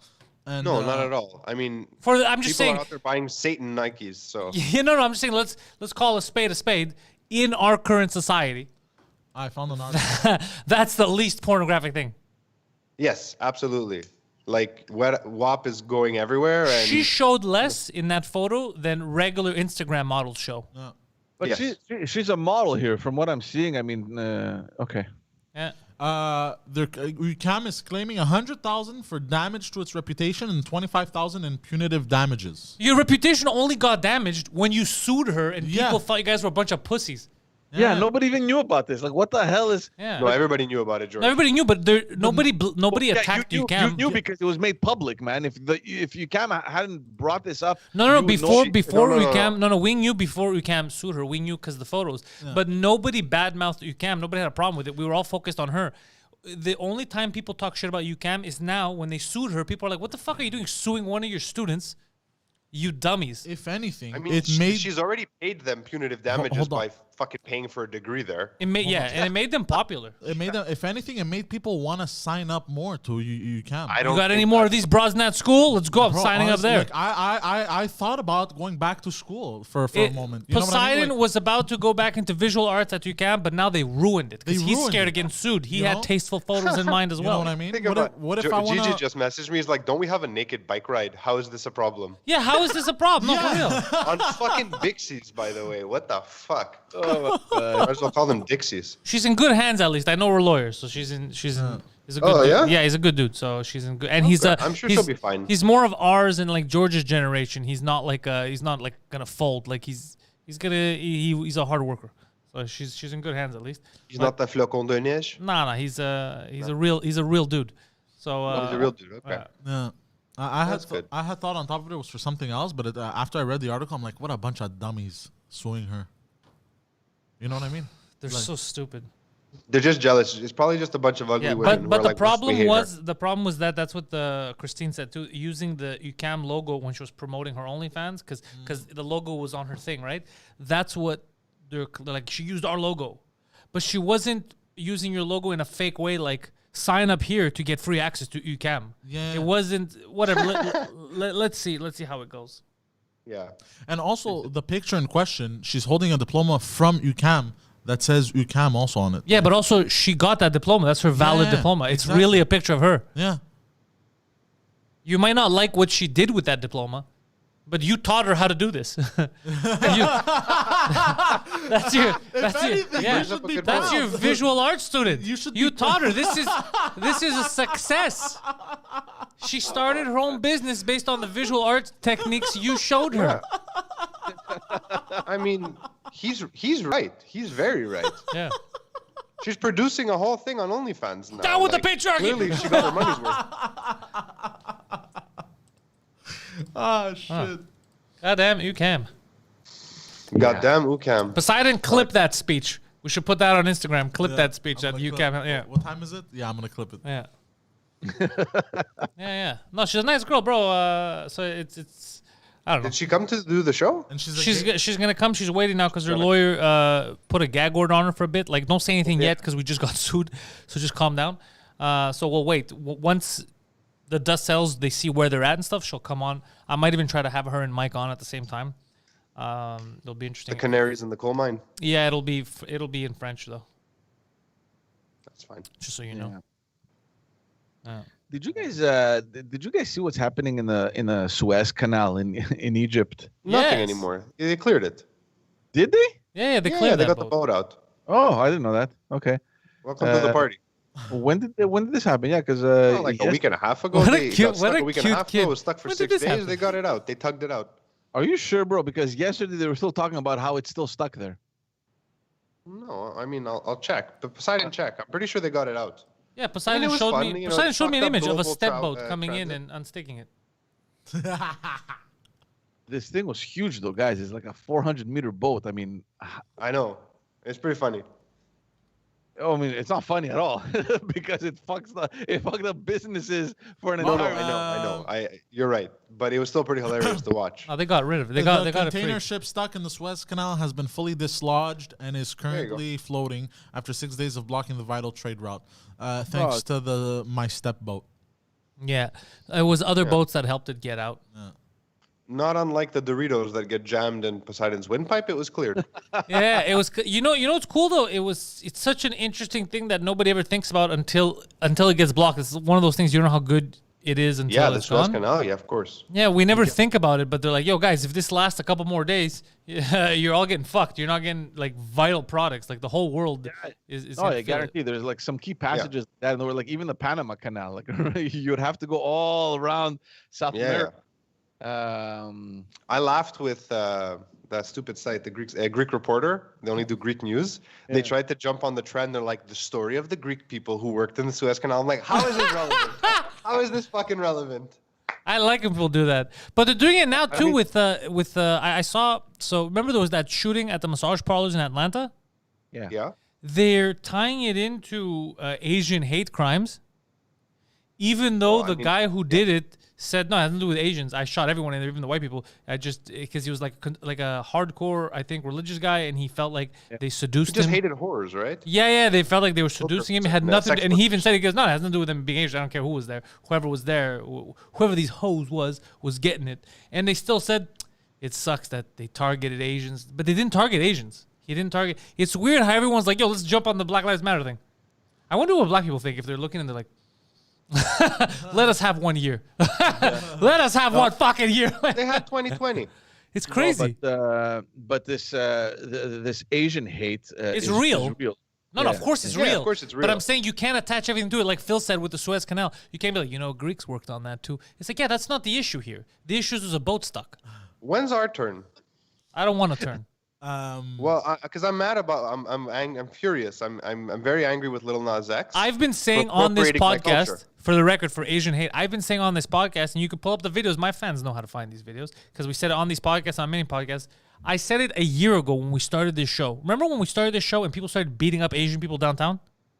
Oh yeah. For a year, I've been saying, stop attacking random Asian people, you fucking imbeciles. Your logic doesn't make any sense. Why is he laughing? We have coronavirus. I'm gonna break you. It doesn't. I've been saying it for a fucking year when they weren't making it public that this was happening. They were sweeping under the rug for a fucking year, and then now it explodes in New York It's and been shit. People are going getting on. punched in the fucking face. It's been going on. I've been talking about it for a year. Who am I to know this? I only knew it because of anecdotal evidence, just because of videos popping online. I was like, what are you guys doing? What are you doing beating up random Koreans? People who aren't even fucking, it doesn't even make sense. They're like, fucking China. It's like, yo, I'm Vietnamese and I was born here. Oh, you're getting it too. Like, it doesn't make any sense. I've been saying it for a hate year. against Asians has been happening in North America since like the first Asian immigrants came to build the railroad. Like, Yeah, okay, that's okay. it's not new. No, but that's a different. What we're talking about now with the spike because of coronavirus. We're not talking about that because same thing happened to Greeks, Irish, Jewish. We can't bring everything up when Yeah, it's but we're convenient. not a visible minority. We're like an invisible minority, right? But they weren't being Like most targeted people. last year because they were visible minority. They were being targeted because imbeciles thought that they're bringing in the virus.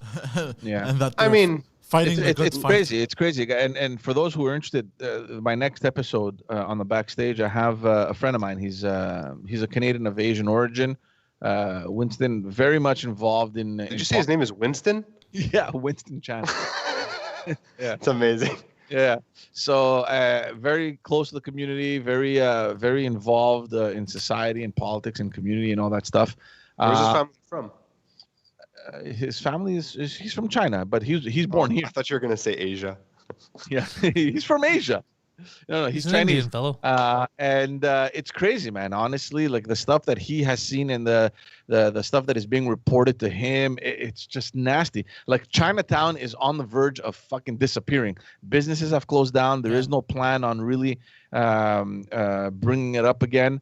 Obviously, it's mostly restaurants. So along with all the other restaurants, they've suffered whatever all the restaurants have suffered during COVID. But in addition to that, because of this Asian hate thing, a lot of them have had to they've sustained like damages, like broken away, like people have. Oh yeah, broken you into remember when that was happening? We spoke about that on the initial episodes of the morning show. I remember we talked about it too. We're like, what the fuck's going on? It doesn't make any None of sense. it, man. Like breaking into the store and not stealing anything, nothing. They're just breaking into the store and leaving. Like fuck that. I just broke into your store. Yeah, I just solved You know what I've Corona. noticed?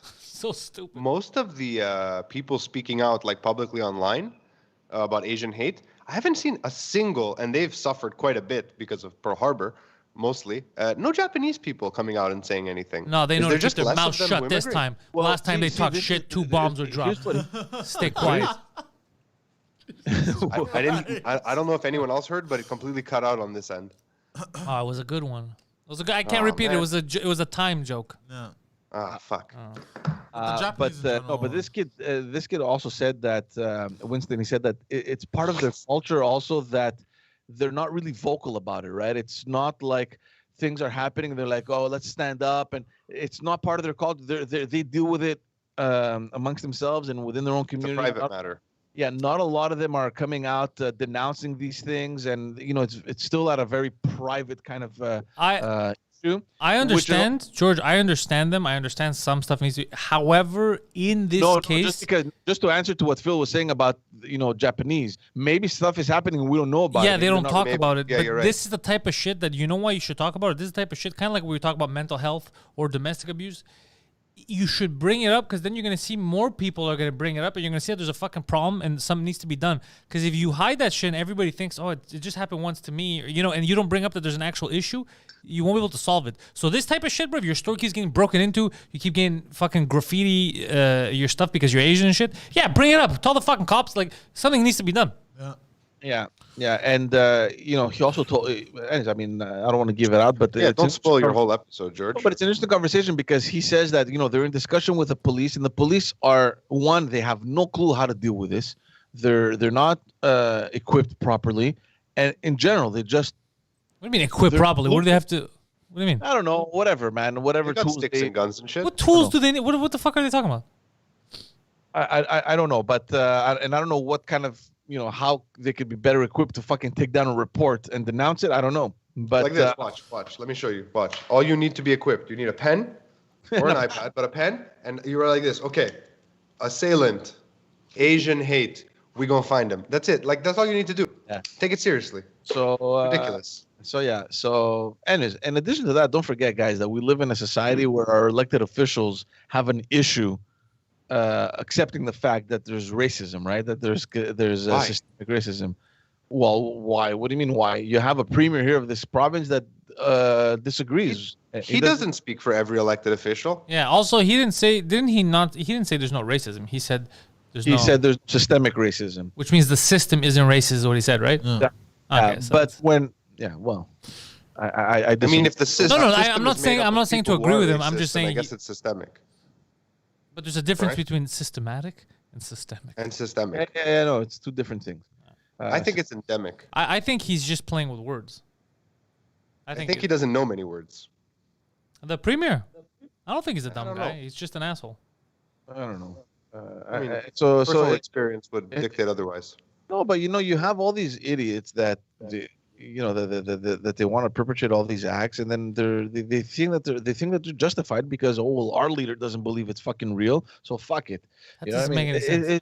It's just a wrong example, I think, to set, especially when everyone else is coming out against it and denouncing these measures. But what do And you then mean have denouncing what? I don't understand. the fact that there's systemic racism, that there's something that has to be done about it. Well, what the fuck do you think that's going to change with?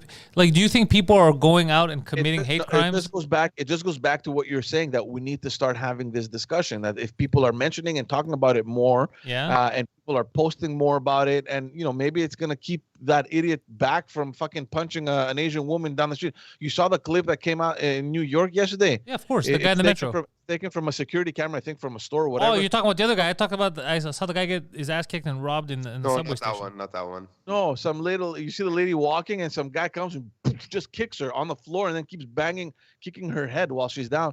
What the hell's wrong Jesus with people? And then that same day, another Asian guy gets choked in the fucking metro. Some black dude had him in a chokehold. Yeah. Oh, time out. Hold on, this A was in black New dude York, beat him up. George. Yeah. I'm just telling you what I saw in the clip. There's a black dude harassing an Asian guy. Well, that was the problem that I factions saw. are warring. Well, that was the problem that I saw. They were talking about in the media on Twitter recently. They had videos for like a year, and the media was avoiding it because it was mostly black guys beating up Asians, and they didn't know how to frame it, which is that's a weird. That's fucking, fair. I mean, but that shows that the media doesn't care about they care about the narrative, not the news. Yeah, but if they can't spin it, what are they going to do with it? But I don't care It's who's- fair. I'm not saying it's right. Yeah, I don't care who's doing it. It's just if and also the reason they keep saying is that they keep yelling stuff about Corona. To me, that's preposterous. That would be like the Japanese not allowing American tourists because of the bombs that were dropped. They go, "We can't let you in. You're American. You must be nuclear." So what do you? That doesn't make any sense. I mean, Oh, you showing the video? it is a strange. Guys, hold on. Before you put a video up, Poseidon, Yeah. I'm gonna cut out. I've been working on something for a client while we've been talking, and I need to finish it. Like I have a deadline. Hold on. So Just make it big going screen to and say pause it. goodbye. That's it. Yes. Hold on. I just want to. Get rid of Phil. Yeah. All right. Later, Phil. yeah. Bye, guys. Bye. All right. Let's check this out. You ready, George? Look at this. Crime Stoppers. Oh, yeah, this guy. They caught him. Yeah. He just killed for no reason. Holy shit. Yeah. That's stupid. Oh, my God, bro. Jesus Christ. Poor woman, bro. Yeah. She was like 65 or 63. She was an older lady. Can I say something about this guy, though? And it's funny because this guy, because he reminded me of Suge Knight. I was reading this morning. Do you know what he did? You know that he was on parole? This guy. Yeah. You know on parole for what? For what? Killing his mother. No. Yeah, I didn't know you could get parole for that. No, bro. Yeah. Yeah. No, this guy's completely unhinged, bro. He should be stopped. Yeah. He killed his own mother, and like this guy should be free to go. This guy's not a danger to anyone. But he Going back to where he came from, basically. That's what that means. anyways. Yeah, so stop I don't give a shit what you are, bro. Stop fucking hitting people in the street. Fucking dummies. What the Don't hit anyone in the street. I don't give a shit if they're Asian, if they're black, if they're Greek, just don't fucking hit people in the street. Can we get past that? Yeah. It's fucking 2021. What are we doing? Why the fuck, I don't know. We're living like we're cavemen. What are we doing? Like, goddamn. Calm the Yeah. fuck down. He would have been better suited if he used that energy into something positive. Perhaps a podcast. Why I Killed My Mother. A limited series. I can't believe you're a savage.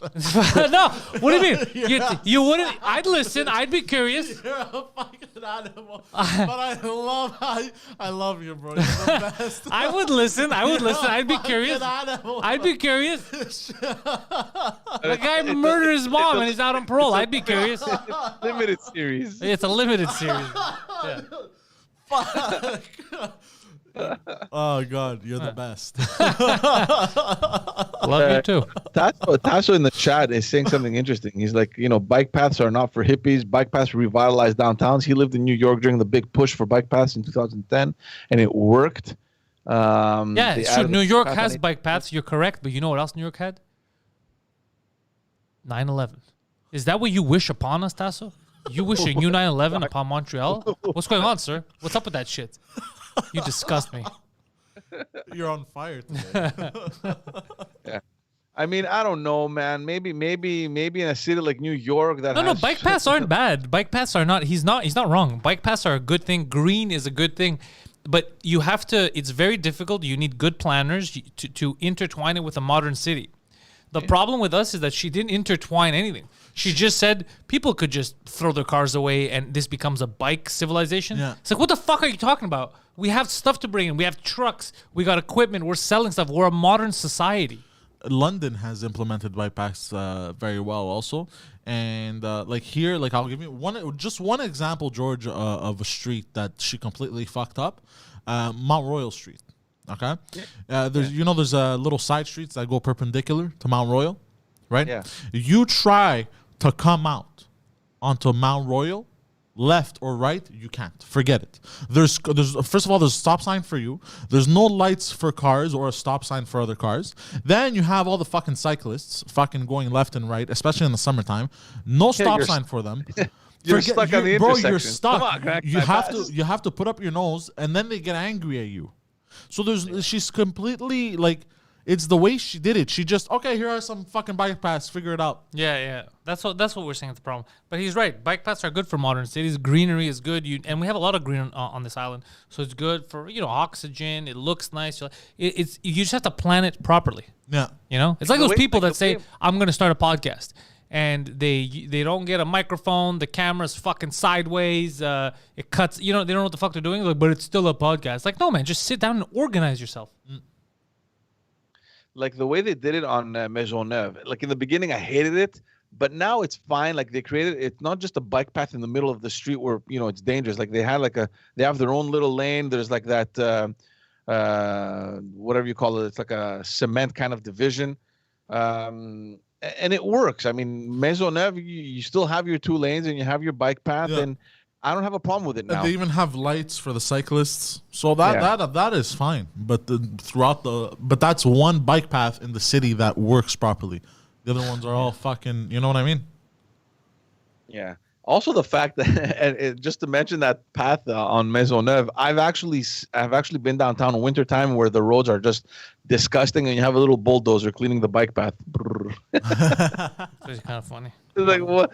Fucking, we don't, it's, talk about having your priorities all fucking mixed up, man. Like the cars are stuck, they can't move. Pedestrians can't cross because there's huge snowbanks, but the fucking bike paths, they're clean as shit. I've seen that and I've complained about it. What's next on the docket? You got any fun news? No, there's no more fun news. The other fun news I was just gonna talk about, just because of the bulldozers. We used to work on St. Lawrence, right across Jarry Park, and same situation. Yeah. Crazy, like psychotic situation on the streets, the sidewalks full of snow, and you look into the park and you have a little bulldozer cleaning the bike paths. Yeah. You realize that people shouldn't be cycling at -40 with 30 inches of snow. Like, who in the what now? No, but even if it's not to use your bike, even if it's just as a pedestrian, you want to walk through the park, that takes precedence over your streets and your sidewalks. Yeah, and we're a big public transit city, so it should be more. Oh, also I saw we won another award. They finally did a real test, and they said that Quebec, in fact, does have the worst roads in Canada. Oh, we do? That's amazing. But it's something everybody knew. It's just we never. But how is it that our roads are so bad? Like that, it's something I really don't understand. I want a specialist to come and explain to me. A specialist? What it is. What are you talking about? Everybody knows And the an mafia. engineer. What do you? We know why these contracts are done. We know how shit the street. They're purposely in disrepair so that they could keep renewing these stupid contracts and then patching up the same fucking holes every year. What are you talking about? We know this. This is not a secret. I thought it was an open secret. I thought everybody knew. They're basically legally printing money. Yeah.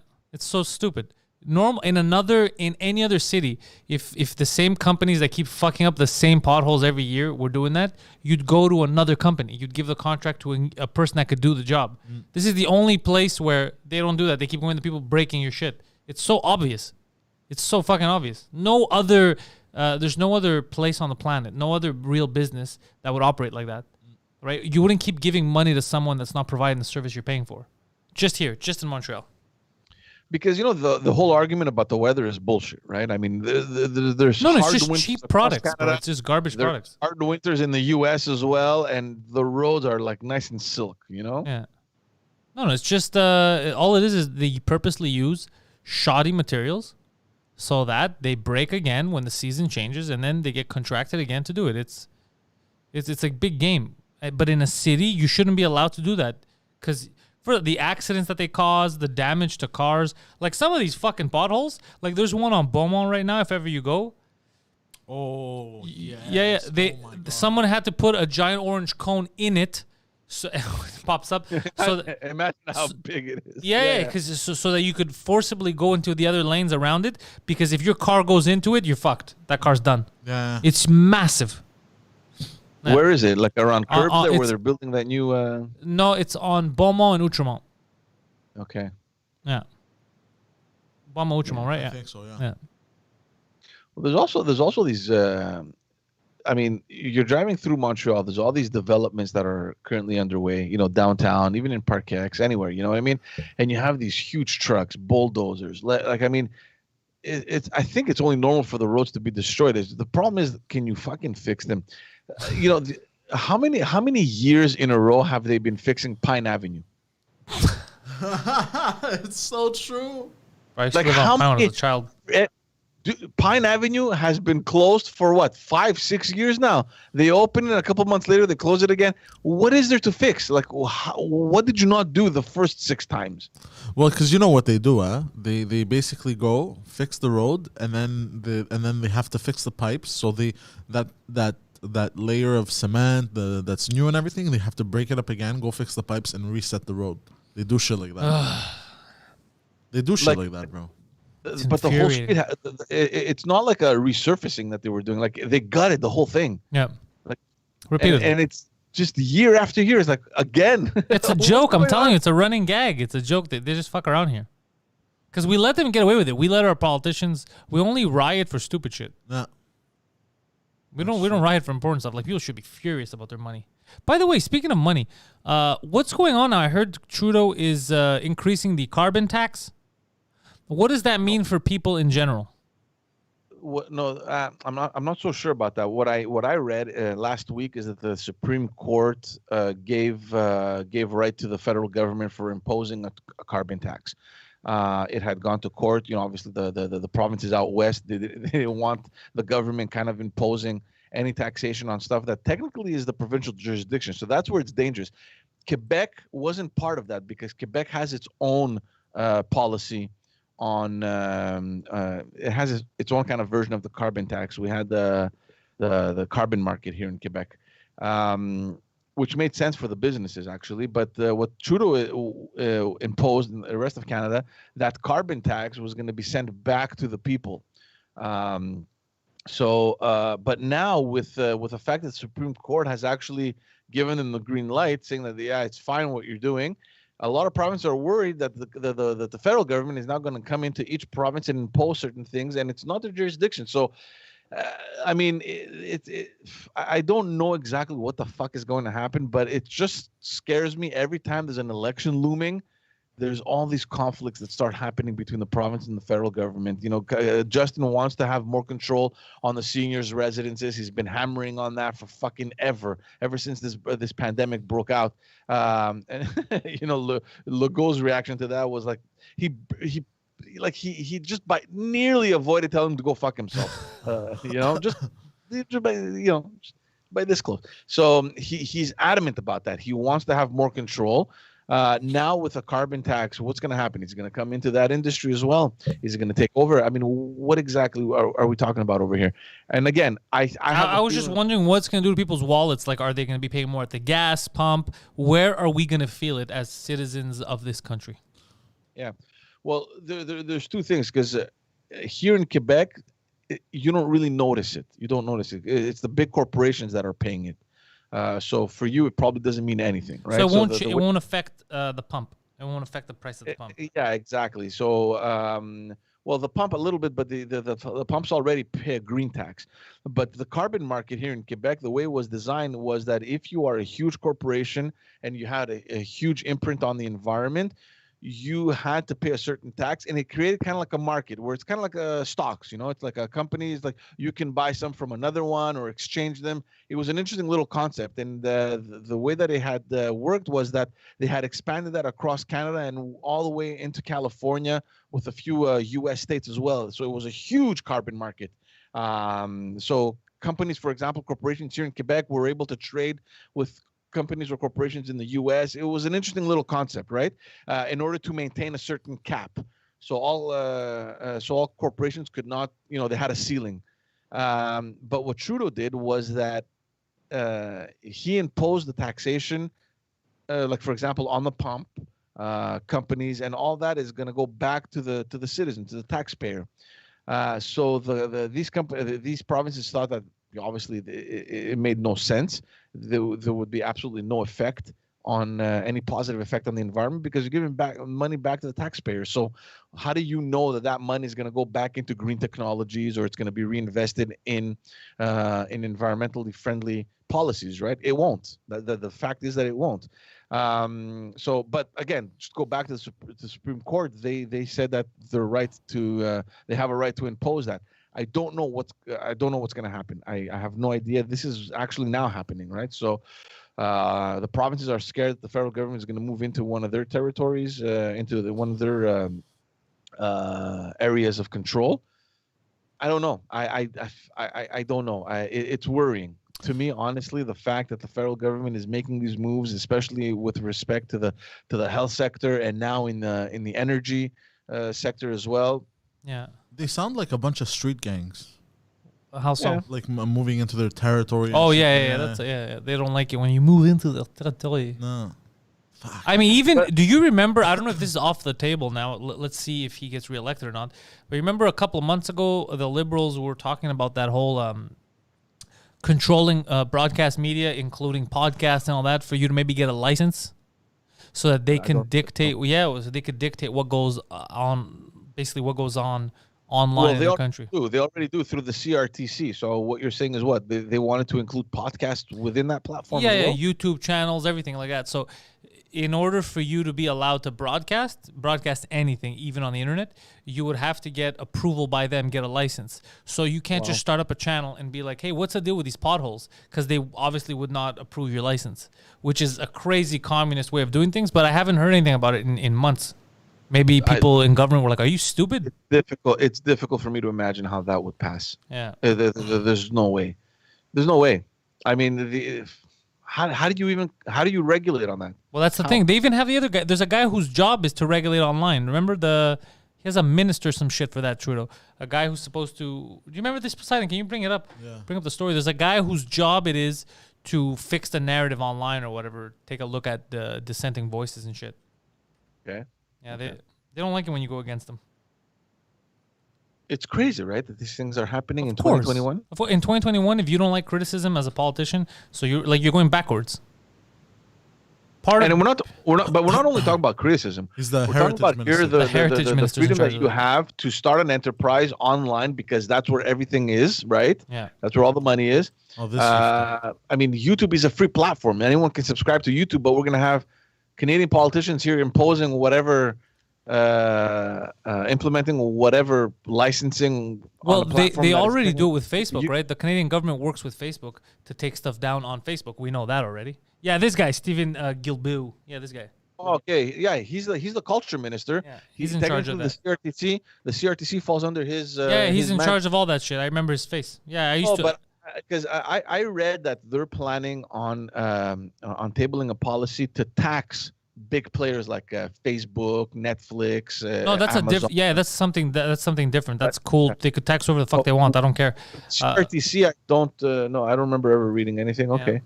Wow. Because they said that, digital media, and they go, this is going to stop the spread of fake news. But if everything that goes against what you say is considered fake news, then there's no news, because then no one can ever criticize you. Because if anybody that criticizes, I don't think that's a good idea. You're like, fake news. And aren't they part of fake news to begin with? It's all fake news. Everything, almost everything is fake news now, because it's narrative driven. It's not news driven. It's not fact driven, right? I just think that they're waking up to the reality that media in general is progressing in a way that maybe they hadn't seen before, right? Because the CRTC technically controls radio and television broadcasting. Well, we know right? that radio here, I think the French radio scene in Quebec, or let's say Montreal, is still good, is still thriving. But I know that the English radio scene is obviously dying. That's why they're firing employees. Bell Media is fucking cleaning house over there. They wouldn't be doing that if they were doing well. Yeah. So there's a newcomer now, and it's called digital media, obviously. It's accessible to everyone. So far, it isn't regulated. It doesn't fall under any legislation from the CRTC. I don't know, man, honestly. Because if they would try to regulate this, it would become a shit show. I don't know if they want to. I don't know if it's about regulating it or to a certain extent have some sort of control over it, because they're disconnected, right? I mean, all the trend is moving towards digital media, and they're left with the traditional means, which was TV and radio, which are less and less used now. That's what I'm saying, is if they come try to control the internet, that's too much power for them. This is where we were free to explore ideas, to think, to question things. If you stop people from doing that, well, I don't think it's about stopping people from doing it. It's about charging them to do it. What do you mean? If you want to start a radio station, you need to have whatever licensing is required by the CRTC. It doesn't mean But the reason why you needed that licensing was because they needed to grant you the permission to take one of the FM or AM dials in that area, and you have to write the satellite dish. You're still free to say what you want on No. But that's because it's limited. You can't just jump on someone else's band. I get that. Now it's not the same. Me having a YouTube channel, I'm live right now. It doesn't stop another channel from being live right now. Yeah. They're not granting me anything. Yeah. It would just be for control. But that's very tricky, man, because I can be, for example, in Europe and have a channel that broadcasts in Canada. How are you going to regulate on that? Like, exactly. What are you going to do? But there's many things. They were talking about, remember the Internet 2.0, where they were saying the Internet shouldn't be completely free. It should be more like the way you get channel packages, a la carte. So what are the 10 sites you use? You pay $15 a month you pay $100 a month for your Internet, and tell us what sites you want. These 20 sites, that's it. They were discussing that a few years ago, but I don't think that's going to work, because search engines like Google and stuff would probably suffer, because then people would stop going to them if they can't click on the other sites. They were talking about blocking certain sites in certain countries. So let's say if Canada doesn't want you to go to InfoWars or fucking Entertainment Weekly that week because they're talking shit about Trudeau, they could block that in the country. They're discussing different ideas, but all of them infringe on your freedoms. All of them infringe on your freedoms. In Cuba, they do this, by the way. Yeah, Cuba, that's what I'm saying. Those kind of countries, you can't do that. All right, you're going to have people that tell you to go fuck yourself. That's fine. You're going to have people that say, hey, man, is the government sure about this? Let's question it. That's fine, too. That's fine, too. Just don't, talk against it. If some guy has like the flat earth, they say stupid shit. All right, so use your logic and debate him and fucking go against him. And it's stupid. You don't need to block him. You don't need to muzzle him. Or just ignore him. I've told you that I know one, personally. I just could not believe this person is a flat earther. Oh, I know a lot of flat earthers, too.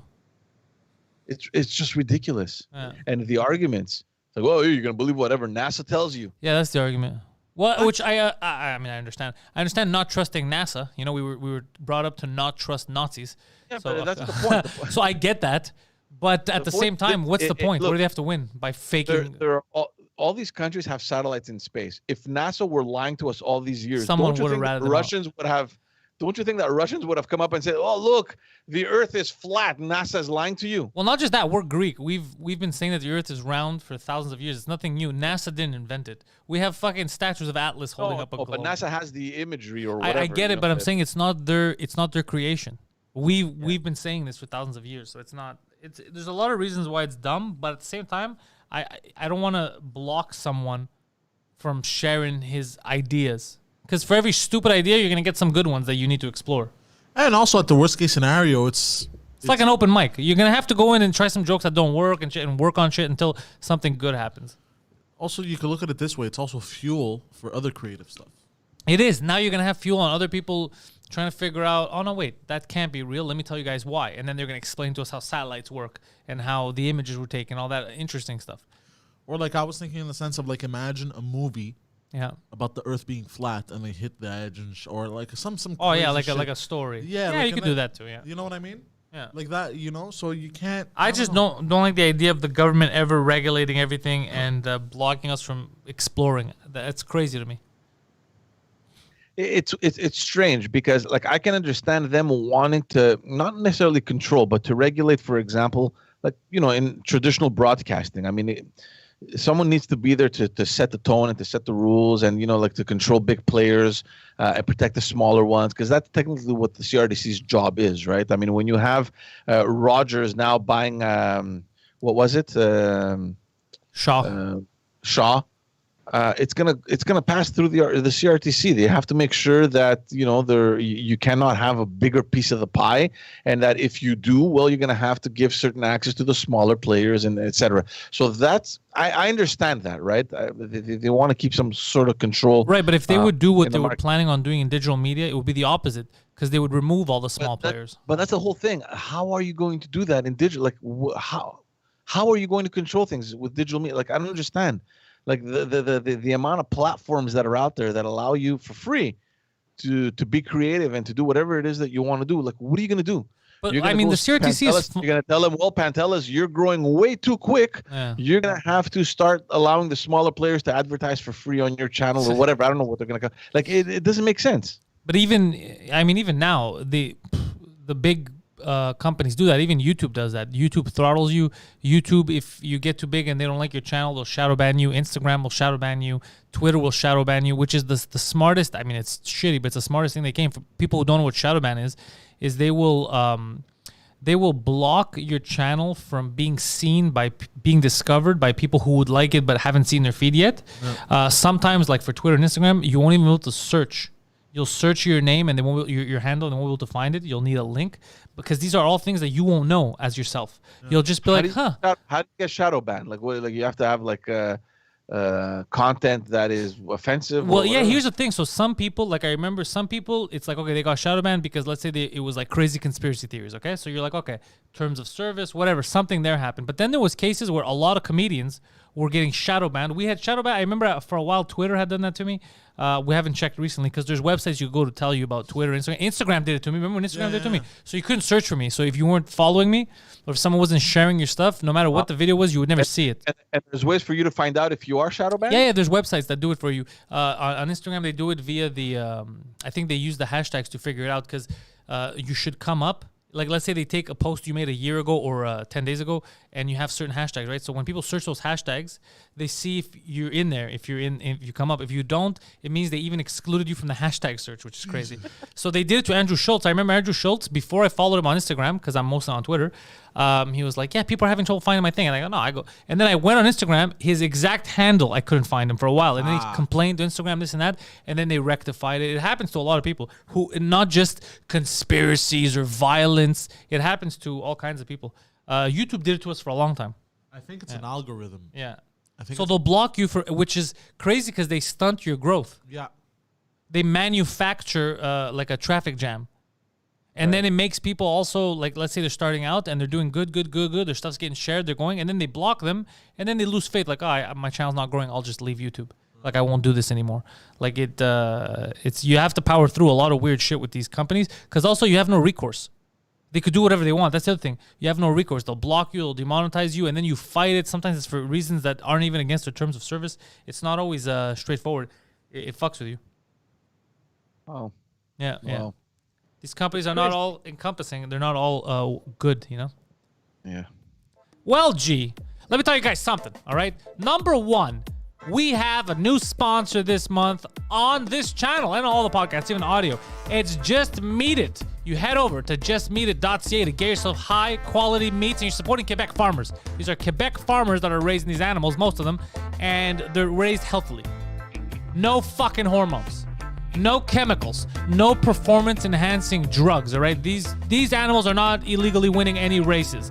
You got, what do they have? They have what is it? Wagyu, ostrich, bison, all stuff that you pretend, oh, I could hunt, I'm cool. You're not gonna go hunt it. You're not a real hunter, all right? You're not Joe Rogan.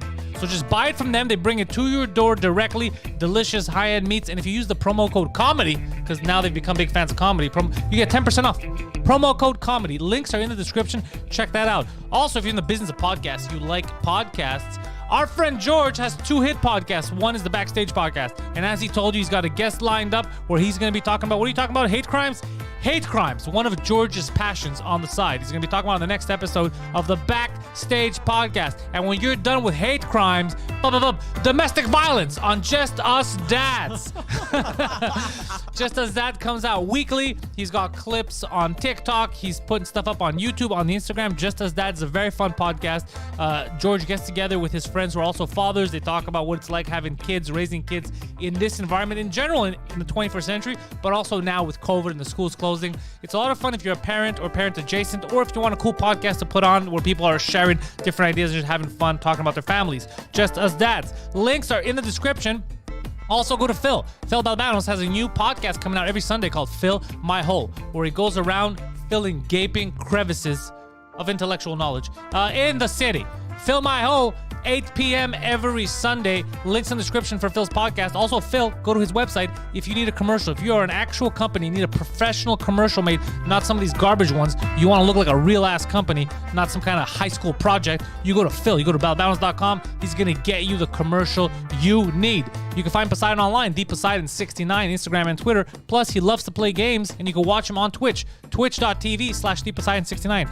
New episode of 2 Drink Minimum, a very fun one that we recorded yesterday, drops at noon on the 2 Drink Minimum channel and wherever the hell you get your podcast. Head over to patreon.com/Pantelis to get exclusive content, such as shirts. You sign up for a yearly Boss membership, you're winning shirts. You sign up for a regular Boss membership, you're likely to win a shirt at some fucking point. A lot of fun over there. We've got new podcast dropping, new bonus tape dropped yesterday.